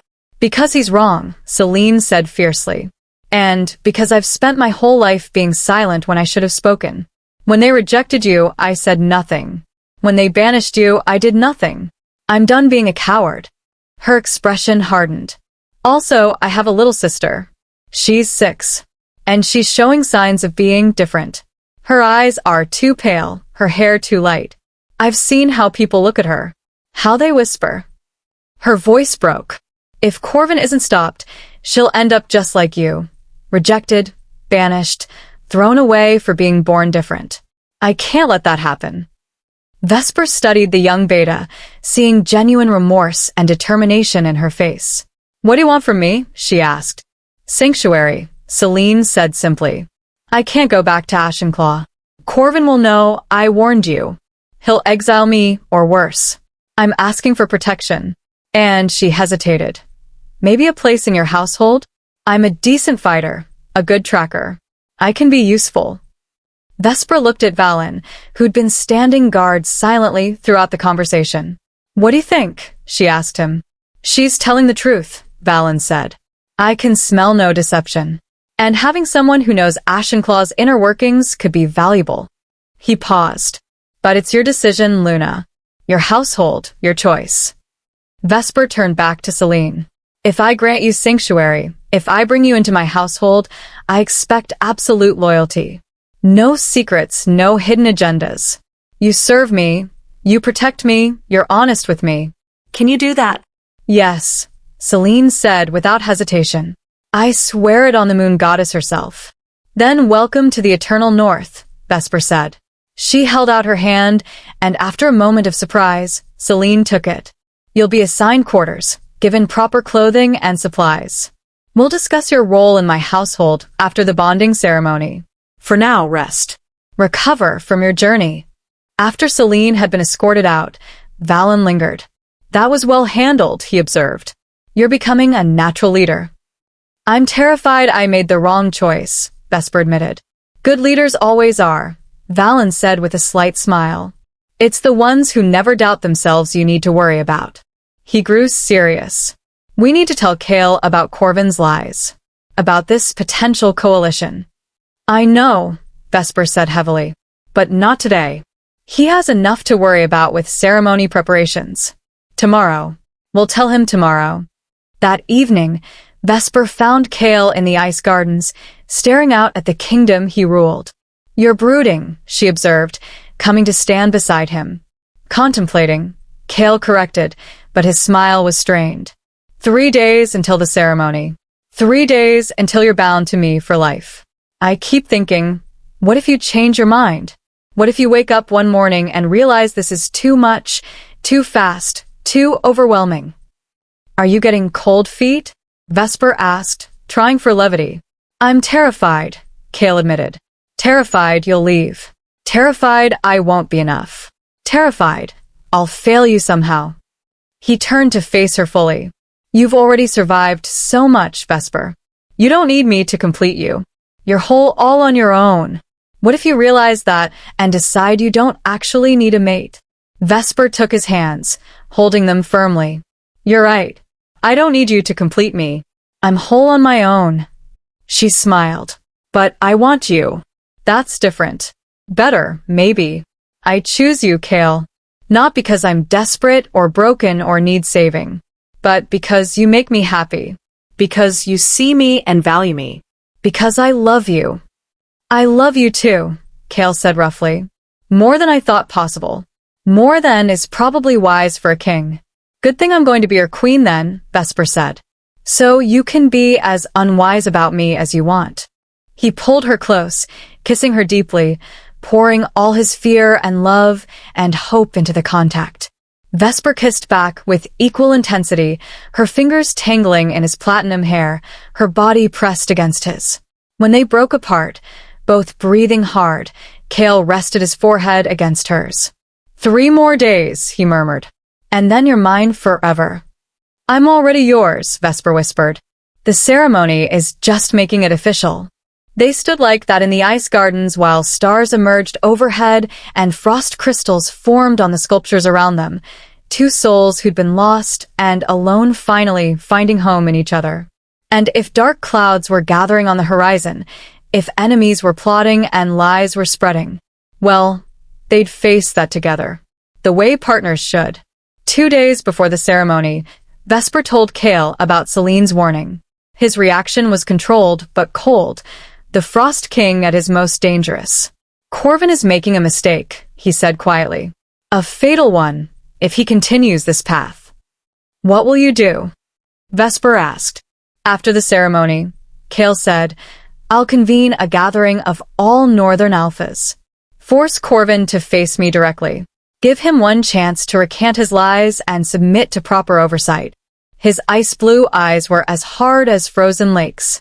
If he refuses, I'll challenge him for Ashenclaw leadership and remove him permanently. That could start a war, Vesper said. It could, Kale agreed.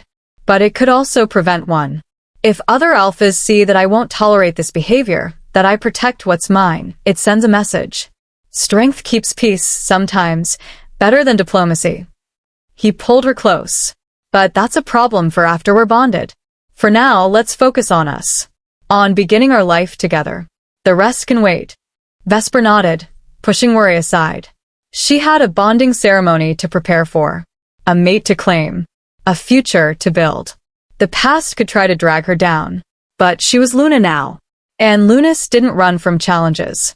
They faced them head-on. Chapter 12. The Bonding Ceremony. The day of the bonding ceremony dawned clear and bitterly cold.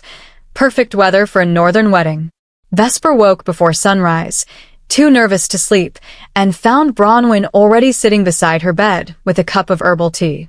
Drink this, the old Omega commanded gently. It'll settle your nerves. Can't have you fainting during your own ceremony. Vesper accepted the tea gratefully, inhaling the calming scent of chamomile and something else, ice blossom. She realized, the northern herb that promoted tranquility. I didn't think I'd be this nervous, Vesper admitted. I want this. I love him. But you're about to stand in front of thousands of wolves and bind yourself to the most powerful alpha in the north for the rest of your life. Bronwyn finished dryly. Of course you're nervous. Only a fool wouldn't be. What if I mess up the words? What if I trip? What if you stop catastrophizing and remember that Kale loves you regardless? Bronwyn interrupted firmly. Child, that man looks at you like you hung the moon in stars. You could recite nursery rhymes instead of vows, and he'd still think you were perfect. Despite her anxiety, Vesper smiled. When did you become such a romantic? When I watched my daughter find the kind of love I always hoped she'd have, Bronwyn said softly. True partnership. Real equality.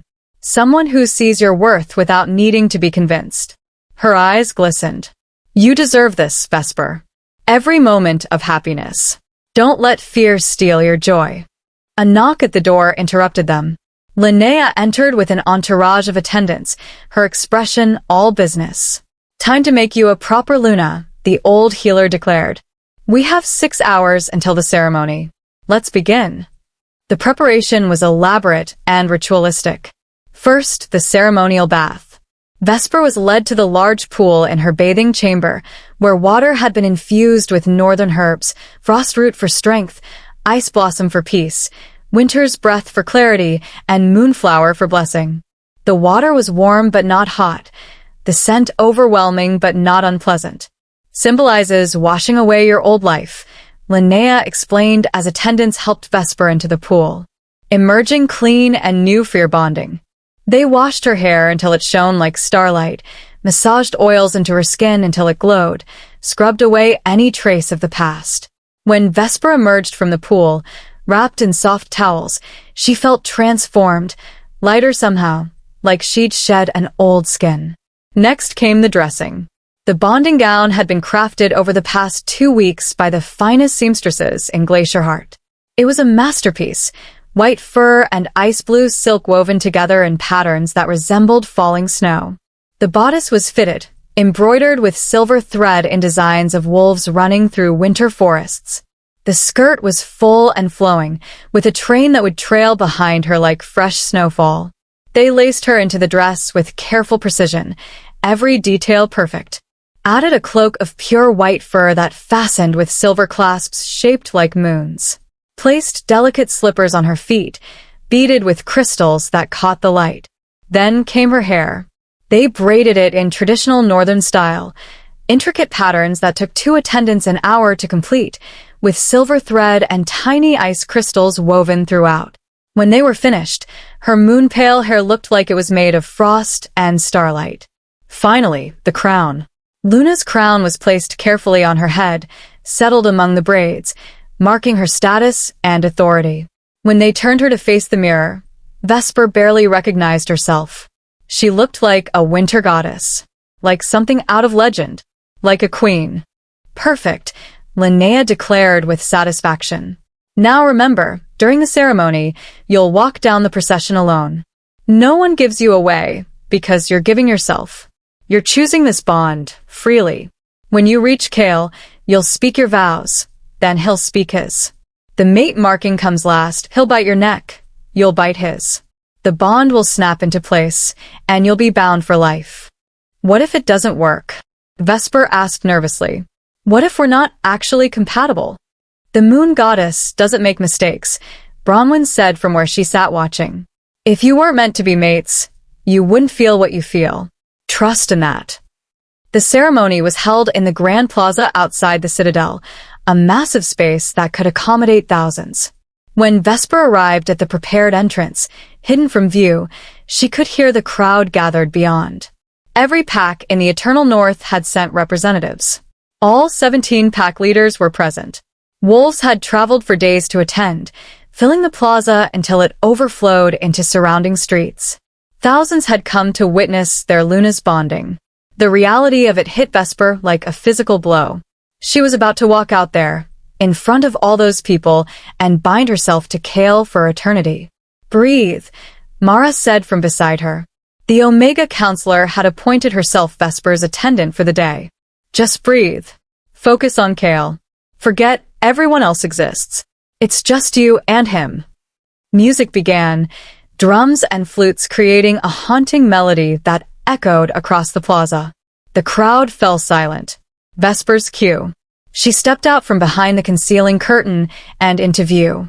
The processional stretched before her, a path of crushed ice and flower petals leading to a raised platform where Kale waited. He stood there in formal regalia, the frost crown on his head, surrounded by the Shadowguard in their ceremonial uniforms. But Vesper only saw him. Kale looked devastating. His platinum hair was unbound, falling to his shoulders. His ice-blue eyes were locked on her with such intensity it stole her breath. His expression held wonder and love and barely restrained emotion. He looked at her like she was everything. Vesper began walking, her steps measured and careful. The crowd watched in utter silence, thousands of wolves witnessing this moment, this binding, this beginning. She kept her eyes on Kale, used him as her anchor, let everything else fade away until there was nothing but him and the space between them. When she reached the platform, Kale stepped down to meet her, offering his hand. She took it, and the contact sent warmth flooding through her. "You're breathtaking," he murmured, too low for anyone else to hear. "I've never seen anything more beautiful." "You're not so bad yourself," Vesper whispered back, and his quiet laugh settled her nerves. They ascended to the platform together. An elderly male wolf, Elder Silas, the kingdom's highest-ranking spiritual leader, waited to officiate. "Wolves of the Eternal North," Silas announced, his voice magically amplified to carry across the plaza. "We gather today to witness the bonding of our Alpha King Kale to Luna Vesper. 2 souls choosing to become one.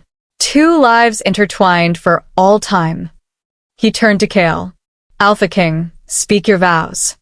Kale took both of Vesper's hands, holding them firmly. His eyes never left hers. "Vesper," he began, his deep voice steady and clear. "I was alone before I found you, ruling without partnership, leading without balance, living without joy. I searched for 2 years, hoping the moon goddess would send me someone who could stand beside me and make me better." His grip tightened slightly. "She sent me more than I deserved. She sent me someone brave enough to save strangers, strong enough to survive what would have broken most wolves, and compassionate enough to care for others even while dying herself. She sent me someone who challenges me, grounds me, completes me in ways I didn't know I needed." His voice roughened with emotion. I vow to protect you with everything I am, to support your dreams and ease your burdens, to listen when you speak and learn from your wisdom, to be worthy of the gift you're giving me, your trust, your love, your life. He paused. I vow to love you until my last breath and beyond. You are my Luna, my mate, my heart, and I am forever yours. Vesper's eyes burned with tears, and she refused to let fall. Not yet. Silas turned to her. Luna Vesper, speak your vows. Vesper took a steadying breath, gathering her courage and her words. Kale, she began, her voice shaking slightly, but growing stronger. I was lost before you found me. Rejected, banished, convinced I would die alone in the cold. I'd spent 23 years being unwanted, being told I was wrong, being made to feel like my existence was a burden. She squeezed his hands. Then you saw me. Really saw me. Not the ghost, not the curse, not the broken Omega, but me. The person beneath the pale skin and strange eyes. You looked at me and thought I was worthy, valuable, enough. Her voice steadied completely. I vow to stand beside you, to help carry the weight of leadership, to be your partner in all things, to challenge you when you're wrong and support you when you're right, to love your people as my own and protect this kingdom with everything I have. She smiled through threatening tears. I vow to love you with all I am. You gave me a home when I had none. You gave me family when I was alone. You gave me a future when I expected to die. You are my king, my mate, my everything. And I am forever yours. Silence held for a moment, heavy with emotion. Then Silas spoke again. The vows are witnessed and accepted. Now comes the marking, the physical manifestation of the bond. The mate bite that will tie these two souls together for all time. He nodded to Kale. Alpha King, mark your Luna. Kale's eyes flashed wolf bright. He pulled Vesper closer, one hand cradling the back of her head, tilting her neck to expose the curve where it met her shoulder. This will hurt for a moment, he murmured. Then it will be perfect. I promise. Vesper nodded, trusting him completely. Kale's canines extended, and he bit down. Hard, deep, marking. Pain flared white-hot for a heartbeat. Then euphoria crashed over her in waves. The mate bond snapped into place like a cord connecting her soul to his, and suddenly she could feel him. His love, his joy, his absolute certainty that she was his and he was hers. It was overwhelming and perfect and right. When Kale pulled back, his eyes were blazing. Blood, her blood, marked his lips, but she didn't care. Your turn, Silas said to Vesper. Mark your mate. Vesper's wolf surged forward, demanding this final piece. She pulled Kale down, exposing his neck, and bit. Her canines weren't as large as his, but they were enough. She marked him, claimed him, bound him to her as thoroughly as he'd bound her. When she released him, the bond blazed completely. Whole. Unbreakable. They stood there, marked and mated, connected on every level, and Vesper had never felt anything so perfect. It is done, Silas declared, his voice ringing with authority. What the moon goddess has joined, let no wolf tear asunder. I present to you, Alpha King Kale and Luna Vesper, bonded mates and rulers of the eternal north. The crowd erupted. Thousands of wolves howled their acceptance, their voices joining in a chorus that shook the very foundations of Glacier Heart. The sound was deafening, glorious, overwhelming. Kale pulled Vesper into his arms, kissing her deeply while their packs celebrated around them. The bond hummed between them, perfect and new, promising forever. When they broke apart, both were grinning like fools. Hello, wife, Kale murmured. Hello, husband, Vesper replied. And standing on that platform in front of thousands, marked and mated and finally, completely belonging. Vesper understood what Bronwyn had always told her. The moon goddess never forgets her children. Sometimes she just takes the long way around to bring them home. The celebration lasted 3 days. There was feasting and music and dancing. Wolves from every corner of the kingdom offered gifts and congratulations. Pack leaders swore renewed loyalty. Children played in the streets while adults celebrated. Vesper was swept into countless conversations, introduced to so many wolves she lost track of names, accepted more congratulations than she could count. Through it all, Kale remained at her side, not hovering, but present, supportive, clearly besotted with his new mate. The bond between them was a constant presence now, a thread connecting them no matter how far apart they stood. Vesper could feel his emotions, sense his location, know when he needed her and when he was content. It was intimate and overwhelming and absolutely perfect. On the third night, when the celebration was finally winding down and most wolves had either gone home or passed out from exhaustion, Kale swept Vesper away to their private chambers. The Luna's rooms had been converted to shared quarters. The Alpha King and his mate would occupy them together. The space was now filled with both their belongings, a blending of two lives into one.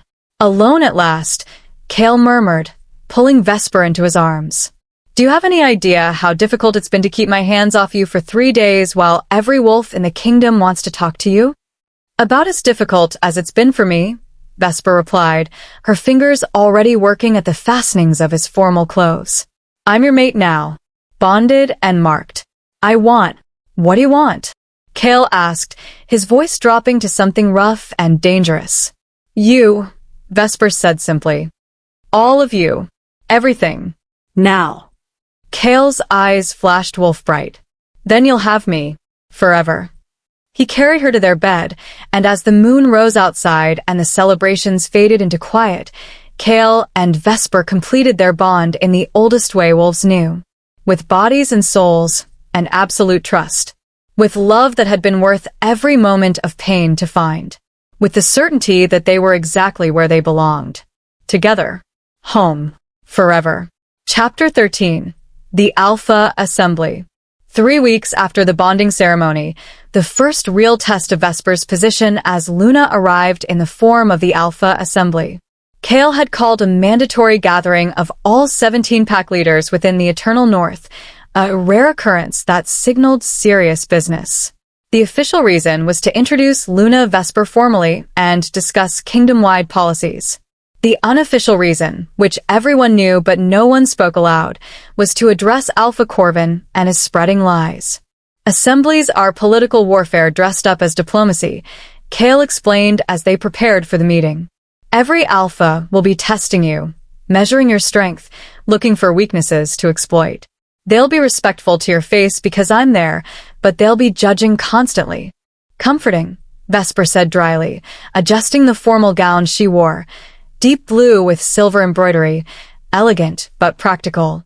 She'd learned quickly that being Luna meant dressing the part even when she'd rather wear comfortable leathers. You'll be brilliant, Kale assured her, pressing a kiss to her temple. The mate bond hummed, with his confidence in her. Just remember, you're not asking for their approval. You're informing them of how things will be. You're Luna. That's not a request, it's reality. The assembly hall was imposing, a massive circular chamber carved from frost-forged ice, with a raised platform at the center where Kale and Vesper would sit. Concentric rings of seats surrounded them, each row designated for specific ranks. The 17 pack leaders occupied the innermost ring, their betas and advisors filling the rows behind. As Vesper entered beside Kale, conversation died. Hundreds of eyes turned to assess her, some curious, some skeptical, some openly hostile. She kept her spine straight, her expression calm, her hand steady on Kale's arm. Let them look. Let them judge. She was Luna regardless. They took their seats on the platform, 2 thrones side by side, equal in height and prominence. The symbolism wasn't lost on anyone. Kale was making it clear. Vesper was his equal partner, not a decorative accessory. Welcome, Kale began, his voice carrying effortlessly through the chamber. Thank you all for attending on short notice. We have much to discuss, but first, a formal introduction for those who haven't yet met my mate. He stood, offering his hand to Vesper. She rose with him, facing the assembled wolves with as much dignity as she could summon. This is Luna Vesper, Kale announced. My chosen mate, bonded under the full moon with all rituals properly observed. She is Luna of the Eternal North, with all the authority and respect that position demands. His tone sharpened slightly. Any wolf who questions her legitimacy, challenges her authority, or shows her disrespect will answer to me directly. Am I understood? Yes, Alpha King, came the unified response, though Vesper noticed several alphas exchanged glances that suggested they had reservations. Luna Vesper will now address you, Kale continued, sitting back down and giving her the floor. This was her moment. Her chance to establish herself as a real leader, not just Kale's mate. Vesper stepped forward, moving to the edge of the platform where she could see every face in the assembly. I won't pretend to be what I'm not, she began, her voice steady. I wasn't born to do this. I wasn't raised in politics or trained in leadership. I was an orphan from a backwater pack who spent 23 years being told I was worthless. She paused, letting that sink in. But I survived. I learned. And now I'm here, standing before you as your Luna. She met the eyes of several skeptical-looking alphas. Some of you think I don't deserve this position, that I'm too young, too common, too inexperienced. You're not wrong, I am all those things. But I'm also something else. Her voice gained strength. I'm someone who understands what it means to be overlooked, To be dismissed. to be considered less than because of circumstances beyond my control. Vesper began walking the platform's edge, addressing different sections of the assembly. As Luna, my focus will be on the forgotten wolves in your packs. The orphans, the widows, the elderly, the disabled, the omegas who've been taught they have no value beyond breeding. I'm going to make sure they're seen, heard, protected. She stopped, letting her words carry weight. Not because it's politically convenient, but because it's right. With all due respect, Luna, a gruff voice interrupted. Vesper turned to find a burly alpha with iron-gray hair standing. That's a lovely sentiment. But governance requires more than sentiment. It requires experience, wisdom, and understanding of how packs actually function. Alpha Renard of Ironwood Pack, Kale said quietly beside her, identifying the speaker through their bond. You're right, Alpha Renard, Vesper acknowledged. Governance does require those things. Which is why I'm not trying to govern alone. I have my mate, who's been ruling successfully for 5 years. I have counselors with decades of experience. I have advisors and healers and warriors who can guide me. She smiled slightly. But they can't give me what I have, direct experience of what it means to be at the bottom. To be the wolf everyone dismisses. That perspective is valuable too. Pretty words, another alpha called out. This one a lean female with calculating eyes. But what have you actually done? What qualifies you beyond saving the king's life once? Alpha Senna of Windridge, Kale murmured. Vesper didn't flinch. In 3 weeks as Luna, I've proposed comprehensive orphanage reforms that passed council vote unanimously. I've established a mentorship program connecting adult wolves with orphans. I've allocated resources to improve elderly care across all 17 packs. I've created a system for omegas to report abuse without fear of retaliation. She paused. I've also learned the name of every wolf who works in the Citadel, visited 3 outer packs to assess conditions personally, and spent 12 hours in council meetings discussing trade agreements and border security. She met Alpha Senna's eyes directly. So, to answer your question, I've done the work. Every day. Without fanfare or praise. Because that's what leaders do. Murmurs rippled through the assembly, some approving, some still skeptical. But everyone was listening now. Then Alpha Corvin stood. The temperature in the chamber seemed to drop. Conversation died. Every eye turned to the Alpha who'd banished Vesper, who'd been spreading lies, who'd been building a coalition against her. Alpha King, Corvin said, his voice carefully neutral. With your permission, I'd like to address some concerns. Speak, Kale said, his tone ice-cold. Corvin turned to face the assembly rather than the platform, a deliberate slight, positioning himself as their representative rather than a subject addressing his king.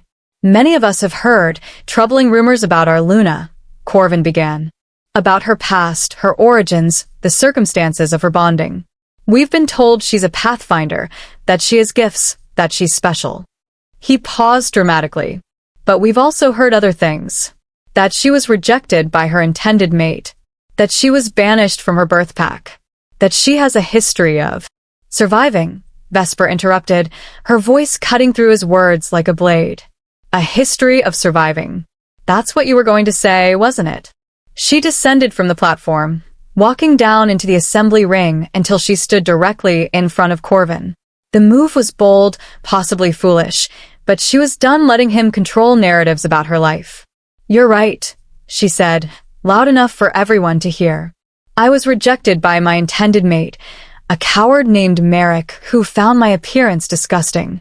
You're right that I was banished from my birth pack. By you, Alpha Corvin, who gave me 1 hour to leave or be executed for the crime of being too pale." She circled him slowly, and several alphas leaned forward, sensing drama. "What you're not mentioning is why you're really here. Why are you spreading lies about dark magic and seduction and curses? Would you like to tell them, or shall I?" Corvin's jaw tightened. "I don't know what You're afraid," Vesper said simply. "Afraid that treating me so cruelly was a mistake. Afraid that other alphas will question your judgment. Afraid that the Frost King will follow through on his threat to remove you from power for permitting an illegal rejection." She stopped directly in front of him. "So, you're trying to destroy my reputation before I can destroy yours." Gasps echoed through the chamber. Several alphas were nodding, clearly having suspected the same. "That's not," Corvin started. "It's exactly true," came a new voice. Celine stepped forward from where she'd been standing with Vesper's household attendants. "I'm Celine, formerly of Ashenclaw Pack. I was there when Luna Vesper was rejected. I witnessed Alpha Corvin's cruelty. And I can testify that everything Luna Vesper just said is accurate." She pulled out documents, the letters Vesper had given her permission to share. These are correspondences from Alpha Corvin to other pack leaders, spreading lies about Luna Vesper, claiming she used dark magic, suggesting she's dangerous, trying to build opposition against the Frost King's mate. She handed the letters to the nearest Alpha, who scanned them quickly, then passed them along. As they circulated, expressions shifted. Surprise, disgust, anger. "Alpha Corvin." Kale's voice rang out, and the command in it made every wolf in the chamber instinctively submit. "You've been accused of spreading lies about my mate, of attempting to undermine her authority, of plotting against the Eternal North's leadership. How do you answer these charges?" Corvin had gone pale. His eyes darted around the chamber, finding no allies, no support. The other alphas were watching him with suspicion now, no longer willing to side with someone who'd been caught in such obvious manipulation. Corvin stammered. "I was merely expressing concerns." "You were lying," Kale interrupted coldly, deliberately and maliciously. "Not just about my mate's character, but about her supposed use of magic, an accusation that, if proven false, carries serious penalties under Northern law." He stood, descending from the platform with predatory grace. The Shadowguard moved with him, a wall of lethal force. "I gave you a warning after you banished Vesper," Kale continued, his voice deadly soft. "I told you to improve conditions in your pack or face challenges. You chose instead to attack her reputation, to spread lies, to attempt to turn other alphas against her." He stopped directly in front of Corvin. "That was a mistake." The words hung in the air, heavy with threat. "I, Kale, Alpha King of the Eternal North, formally challenge you for leadership of Ashenclaw Pack," Kale declared. "Combat to submission or death, your choice. To be held immediately, witnessed by this assembly." Shocked silence filled the chamber. "You can't," Corvin protested. "I can and I am," Kale said. "You've violated Northern law, threatened my mate, and proven yourself unworthy of Alpha status. Challenge issued. Will you accept, or will you submit now and spare yourself the humiliation of defeat?" Vesper's heart pounded. This was it, the moment everything either fell apart or came together. Through the bond, she felt Kale's cold fury, his absolute certainty, his protective rage on her behalf. Corvin looked around desperately, seeking support. Finding none. Every alpha present was watching with various degrees of satisfaction or approval. No one wanted to defend someone who'd been caught lying so blatantly. Corvin's shoulders sagged. I submit. I submit to your authority, Alpha King. I relinquish leadership of Ashenclaw Pack. Witnessed and accepted, Kale said. Effective immediately, you are no longer Alpha of Ashenclaw. You'll be given safe passage to leave the Eternal North, but you are hereby exiled from Northern Territories. If you're found within my borders again, the penalty is death. He turned to address the assembly. Ashenclaw Pack will be absorbed into Glacier Heart territory directly until a suitable alpha can be appointed, someone who understands that appearance-based discrimination is illegal, that cruelty to the vulnerable is unacceptable, that honor matters more than prejudice. He walked back to the platform, to Vesper, and took her hand. Let this be understood by all present, Kale announced. Luna Vesper is my mate, my equal, my partner in all things. Anyone who threatens her, questions her legitimacy, or shows her disrespect will answer to me directly and permanently. She is Luna of the Eternal North. That's not negotiable. He looked at each alpha in turn. Am I clear? Yes, Alpha King, came the unified response, this time with no hesitation, no reservation. Vesper stood beside her mate, her king, her partner, and felt the weight of acceptance settle over her. She'd faced her past, confronted the alpha who'd rejected her, stood before the most powerful wolves in the kingdom and proven her worth. She was Luna, not despite her history, but because of it. And no one, not Corvin, not skeptical alphas, not anyone, could take that from her. After the assembly dispersed, Vesper found herself in their private chambers with Kale, both of them processing what had just happened. You challenge him for me, Vesper said quietly. I protected my mate, Kale corrected. There's a difference. And frankly, Corvin sealed his own fate the moment he started spreading lies. I just expedited the inevitable. Still, Vesper said, thank you for standing up for me. To make it clear, I'm not someone who can be dismissed. Kale pulled her into his arms, the bond between them humming with love and satisfaction. You're the most undismissible person I've ever met, he murmured. You stood in front of 17 alphas and held your ground like you were born to it. You faced down Corvin without flinching. You were magnificent. I was terrified, Vesper admitted. I know, Kale said. I felt it through the bond. But you did it anyway. That's courage, love. That's leadership. They stood like that for long minutes, holding each other, drawing comfort from shared presence and the bond that connected them. What happens to Ashenclaw now? Vesper asked. We'll appoint a new alpha, someone fair, someone strong, someone who'll treat every pack member with dignity, Kale said. And we'll implement your reforms there first. Make it a model for what the Eternal North should be. He pulled back to look at her. You're going to change this kingdom, Vesper. Already are changing it, making it better, kinder, more just. We're changing it, Vesper corrected. Together. Like partners should. Like partners should, Kale agreed, kissing her softly, and wrapped in her mate's arms, with her past finally settled and her future stretching bright before her. Vesper understood that the moon goddess's plan had been perfect all along. Every rejection had led her here. Every moment of pain had forged her into someone strong enough to stand beside a king. Every time she'd felt unwanted, the universe had been saving her for something better. She was exactly where she was meant to be. Home. Loved. Luna. Chapter 14. The Pathfinder's Legacy. 5 years later, Vesper stood in the doorway of the new Glacier Heart Children's home and smiled. It was nothing like the orphanage where she'd grown up. Instead of one massive, impersonal building housing 30 unwanted children, this was a collection of smaller cottages arranged around a central common space.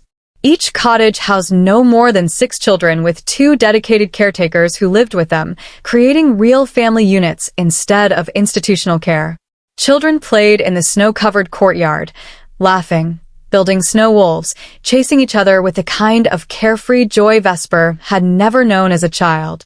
They looked happy, healthy, wanted. Luna Vesper. A small voice called out. A girl of about 7 with unusual silver hair and pale violet eyes came running over. Look what I made. She held up a carved wooden wolf, crude but recognizable, clearly made with care and concentration. That's beautiful, Neve, Vesper said warmly, crouching down to examine it properly. Did Elder Torvin teach you that? Neve nodded enthusiastically. He says I have good hands for carving. Says maybe I can be a craftsman when I grow up, even though I'm an Omega.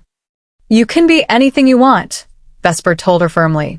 Your designation doesn't limit your future. Remember that. Because you're Luna and you're an Omega, Neve said with perfect child logic. If you can rule a kingdom, I can carve wood. Exactly right, Vesper agreed, her heart swelling. This was why all the hard work, all the political battles, all the resistance had been worth it. In 5 years, they'd established 12 homes like this across the Eternal North. They'd trained over 100 new caretakers in emotional support and trauma-informed care. They'd created mentorship programs that connected every orphan with an adult who genuinely cared about them. They'd implemented educational reforms that gave unwanted children the same opportunities as pack-raised pups. The changes had been dramatic. Orphan outcomes had improved drastically, higher rates of successful pack integration, lower rates of criminality and exile, increased likelihood of healthy mate bonds and productive lives. They'd proven that investing in unwanted children created stronger, healthier packs. Luna? Another voice called, older, more hesitant. Vesper turned to find a teenage boy hovering at the edge of the courtyard. She recognized him, Finn, 17, who'd been rescued from Ashenclaw's orphanage during the restructuring after Corvin's exile. Finn, Vesper greeted warmly. How are you? Good, he said, then corrected himself with a slight smile. Better than good, actually. I wanted to tell you, I got accepted into the healer training program. They said I have real aptitude. Vesper's breath caught. She remembered meeting Finn 3 years ago, a sullen, angry teenager who'd been told his entire life he was worthless, that his Omega designation meant he was only good for breeding or serving. He'd tried to run away twice, gotten into fights, refused to engage with anyone trying to help him. But one of their trained caretakers, a patient beta named Mira, had refused to give up on him, had seen past his anger to the hurt beneath, had connected him with Asher, who'd taken him on as an informal apprentice. And now he was accepted into formal healer training, would have a real future, a real purpose, a real life. Finn, that's incredible, Vesper said, pulling him into a hug despite his token protest. I'm so proud of you. Asher will be too. Have you told him? Not yet, Finn admitted. I wanted to tell you first. You're the one who made all this possible. The new homes, the programs, the training opportunities. If you hadn't changed things, I'd still be in that old orphanage, or I'd be dead, or I'd be. He swallowed hard. Thank you for seeing us, for caring. Thank you for surviving, Vesper said softly. For being brave enough to try, even when you were scared. For becoming the person you were always meant to be. After Finn left, floating on pride and possibility, Vesper continued her tour of the facility. These visits had become routine, part of her duties as Luna. She visited every children's home at least twice a year, checking conditions, talking to children and caretakers, ensuring standards were maintained. But they were also personal, necessary for her own healing. Every happy child she saw, every success story she heard, helped heal the wounded little girl she'd once been. You're brooding again, came a familiar voice from behind her. Vesper turned to find Kale approaching, their 3-year-old son Frost toddling beside him, and their infant daughter Lyra bundled in his arms. Both children had inherited their parents' pale coloring, Frost with his father's ice blue eyes and platinum hair, Lyra with her mother's gray-blue eyes and hair so pale it was almost white. Not brooding, Vesper corrected, taking Lyra from him so he could pick up Frost, who tripped over his own feet. Reflecting. On. Kale prompted, settling their son on his hip with practiced ease. How far we've come, Vesper said. 5 years ago, I was a rejected Omega convinced I'd die alone in the snow. Now I'm Luna, mate to the king, mother to 2 beautiful children, and I've helped create real change across 17 packs. 15 packs, Kale corrected with a slight smile. Ashenclaw and Windridge were absorbed, remember? After Corvin's exile, Vesper had requested that Ashenclaw pack be restructured completely, its territory divided between neighboring packs, its wolves given the choice to relocate or stay under new leadership. Most had chosen to stay when they learned the new alpha, a fair-minded female named Talia, who'd been promoted from within, would be implementing Luna Vesper's reforms. 15 packs then, Vesper agreed. The point stands. I never imagined my life could be this full. This meaningful. Mama. Frost demanded attention, reaching for her.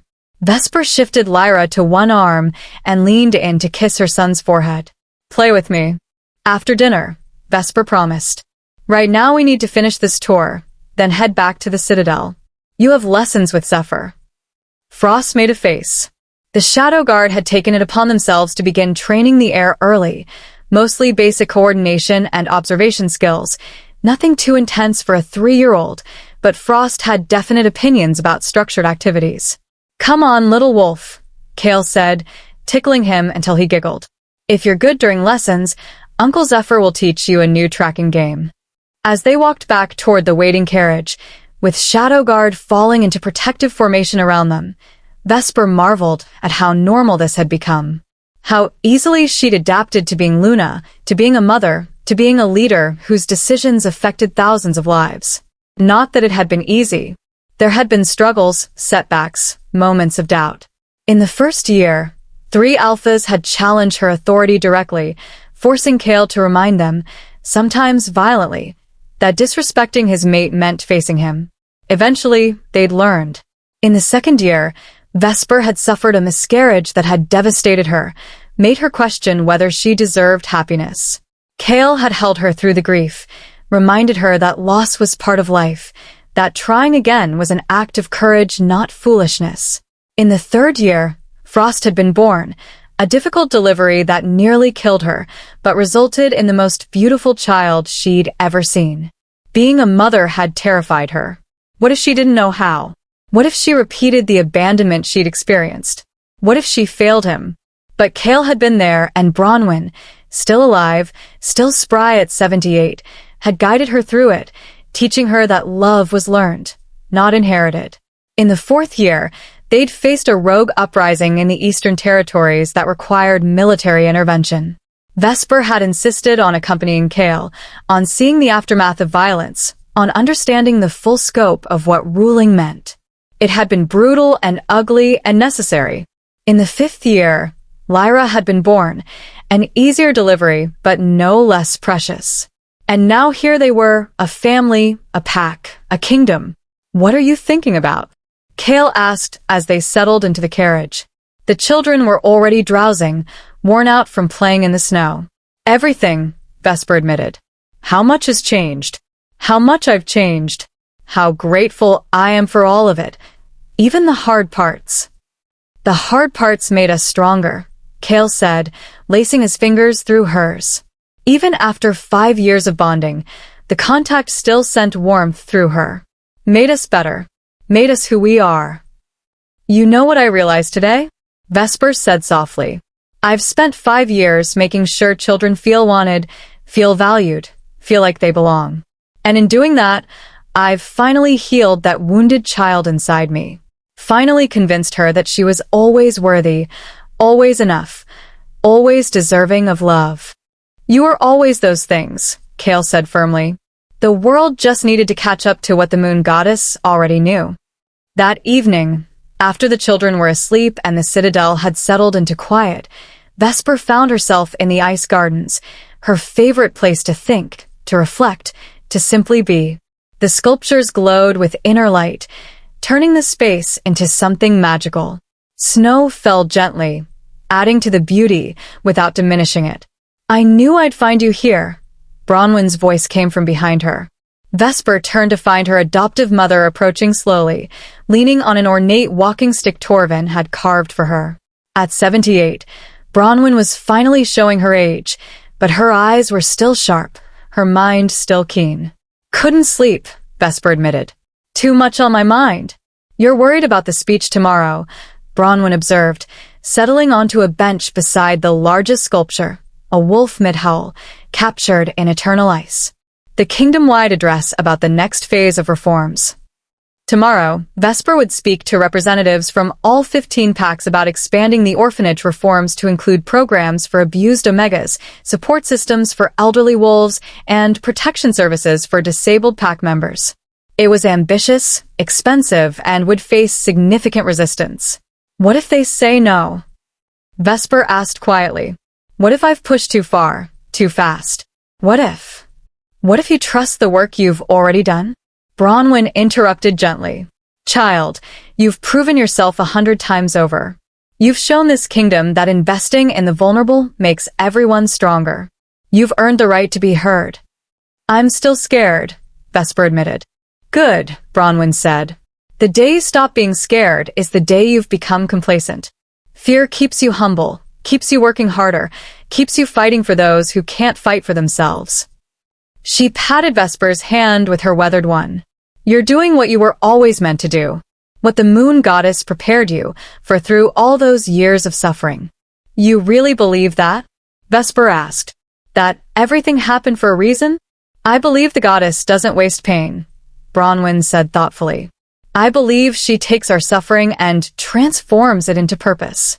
You were rejected, abandoned, made to feel worthless, and now you're using that experience to ensure no other child feels the same. That's not a coincidence. That's destiny. They sat in comfortable silence for a while, watching snow fall and ice sparkle. I won't be here much longer, Bronwyn said eventually, and Vesper's heart clenched. Don't argue, the old Omega continued when Vesper opened her mouth to protest. I'm old, child. Older than I ever expected to be. I've lived long enough to see you happy, to meet your children, to watch you change a kingdom. That's more than most get. I'm not ready to lose you, Vesper whispered. You'll never lose me, Bronwyn said firmly. I'll be in every reform you implement, every child you help, every life you change. I'll be in the way you mother your own children, with the fierce protective love I tried to give you. I'll be in your heart, always. Vesper leaned her head on Bronwyn's shoulder, breathing in her familiar scent, herbs and healing and home. Thank you, she said softly, for everything. For being my mother when I had no one. For believing in me when I couldn't believe in myself. For teaching me that love is shown through action, not just words. Thank you for surviving, Bronwyn replied. For becoming this remarkable wolf despite everything trying to break you. For proving that the unwanted can become essential, that the rejected can become queens, that being different is a strength, not a weakness. They remained like that until the moon rose high, and the cold grew too intense even for northern wolves. Then they walked back to the citadel together, mother and daughter in all ways that mattered, treasuring time they both knew was running short. The next day, Vesper stood before an assembly of 500 wolves, pack leaders, council members, influential voices from across the kingdom, and delivered the speech she'd been preparing for weeks. 5 years ago, she began, I was rejected, banished, left to die in a blizzard because I looked different. Because I didn't fit the narrow definition of what an Omega should be. She paused, letting her words sink in. Today, I stand before you as Luna of the Eternal North. As proof that being different isn't a curse, it's often a gift in disguise. She walked the platform, addressing different sections of the assembly. We've spent 5 years reforming how we treat orphan children. The results speak for themselves, better outcomes, healthier wolves, stronger packs. Now I'm asking you to expand that vision, to extend the same care and protection to other vulnerable populations. She outlined the proposals. Safe houses for Omegas escaping abusive situations. Medical programs for elderly wolves who could no longer work. Accommodations and support for disabled pack members who'd traditionally been marginalized or abandoned. Training programs to help these wolves find purpose and contribute to their packs in meaningful ways. This isn't charity, Vesper said firmly. This is investment. Every wolf we help becomes a contributing member of society. Every life we save is a potential healer, warrior, teacher, craftsman. Every vulnerable wolf we protect is someone's daughter, someone's mother, someone's mate. They deserve dignity. They deserve care. They deserve the same chance I was given. She stopped at the center of the platform, looking out at the assembled wolves. I know this will be expensive. I know it will require effort and oversight.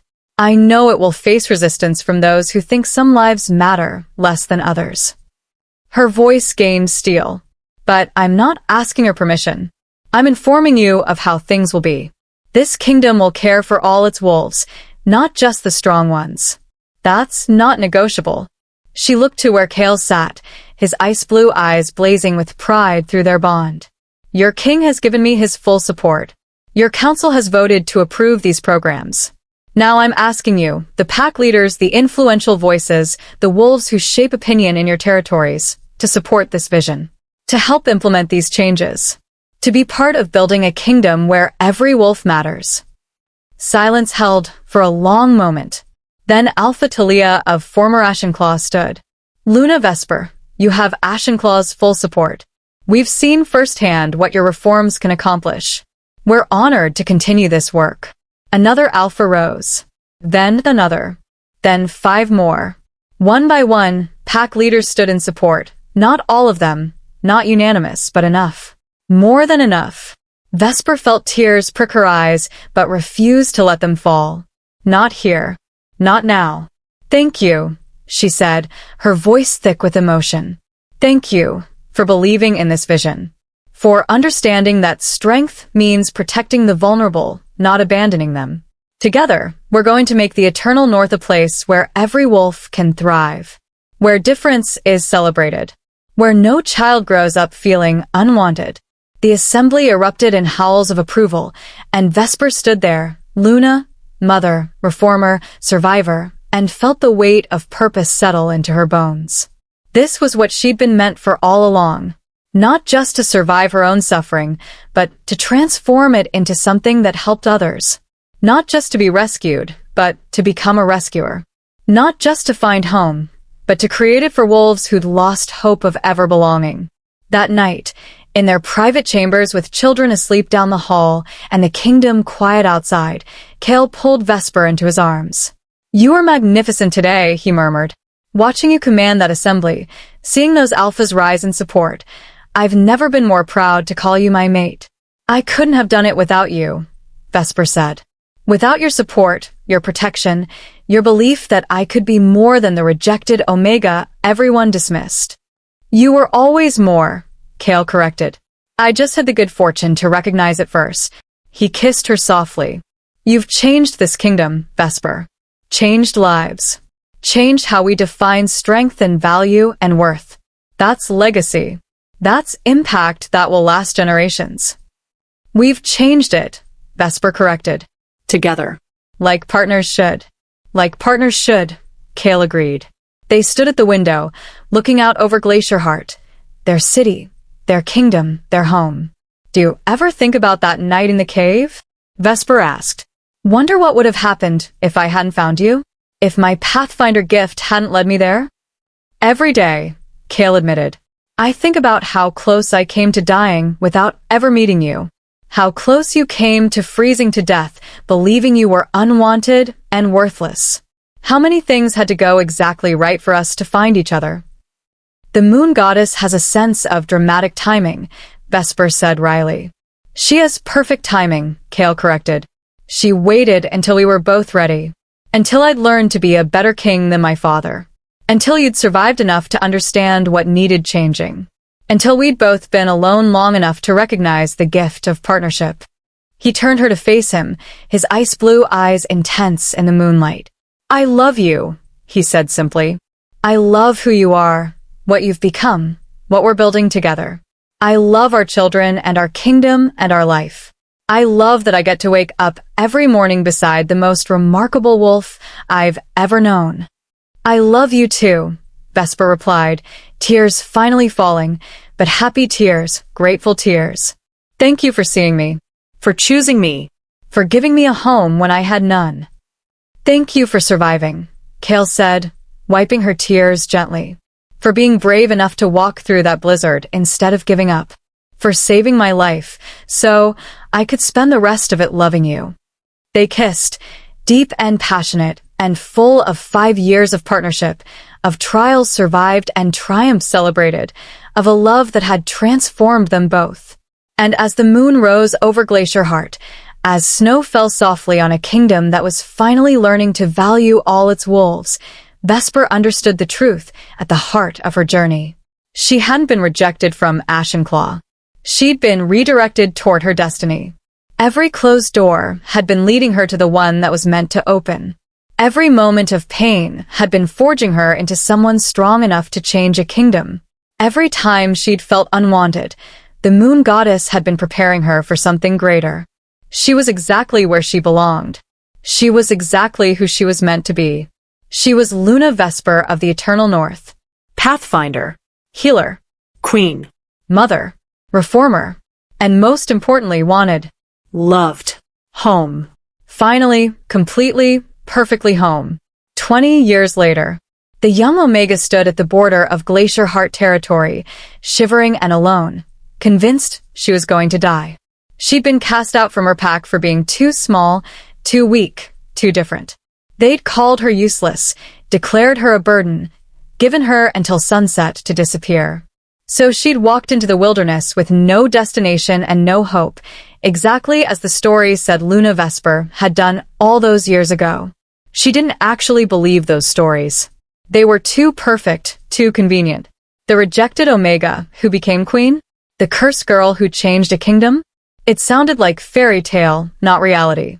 But still, if she had to die, she'd rather die believing in fairy tales than accepting the cruel truth her pack had taught her.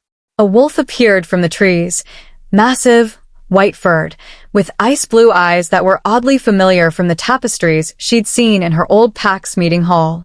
The young Omega froze, certain this was death coming for her. But the wolf approached gently, carefully, and sat directly in front of her, tilted its head, made a soft sound that was almost welcoming. Then the wolf shifted, and a young man stood before her, maybe 20, with platinum hair and his father's eyes, his mother's gentle expression. "Hello," he said kindly. "I'm Prince Frost of the Eternal North. You look lost and cold. Would you like to come to Glacier Heart? My mother, Luna Vesper, she has a rule. Any wolf who arrives at our borders alone and afraid gets sanctuary. No questions asked. Just care." The young Omega stared at him in disbelief. "Luna Vesper? She's real?" "Very real," Frost said with a smile. "And she'd want me to bring you home. To give you the same chance she was given.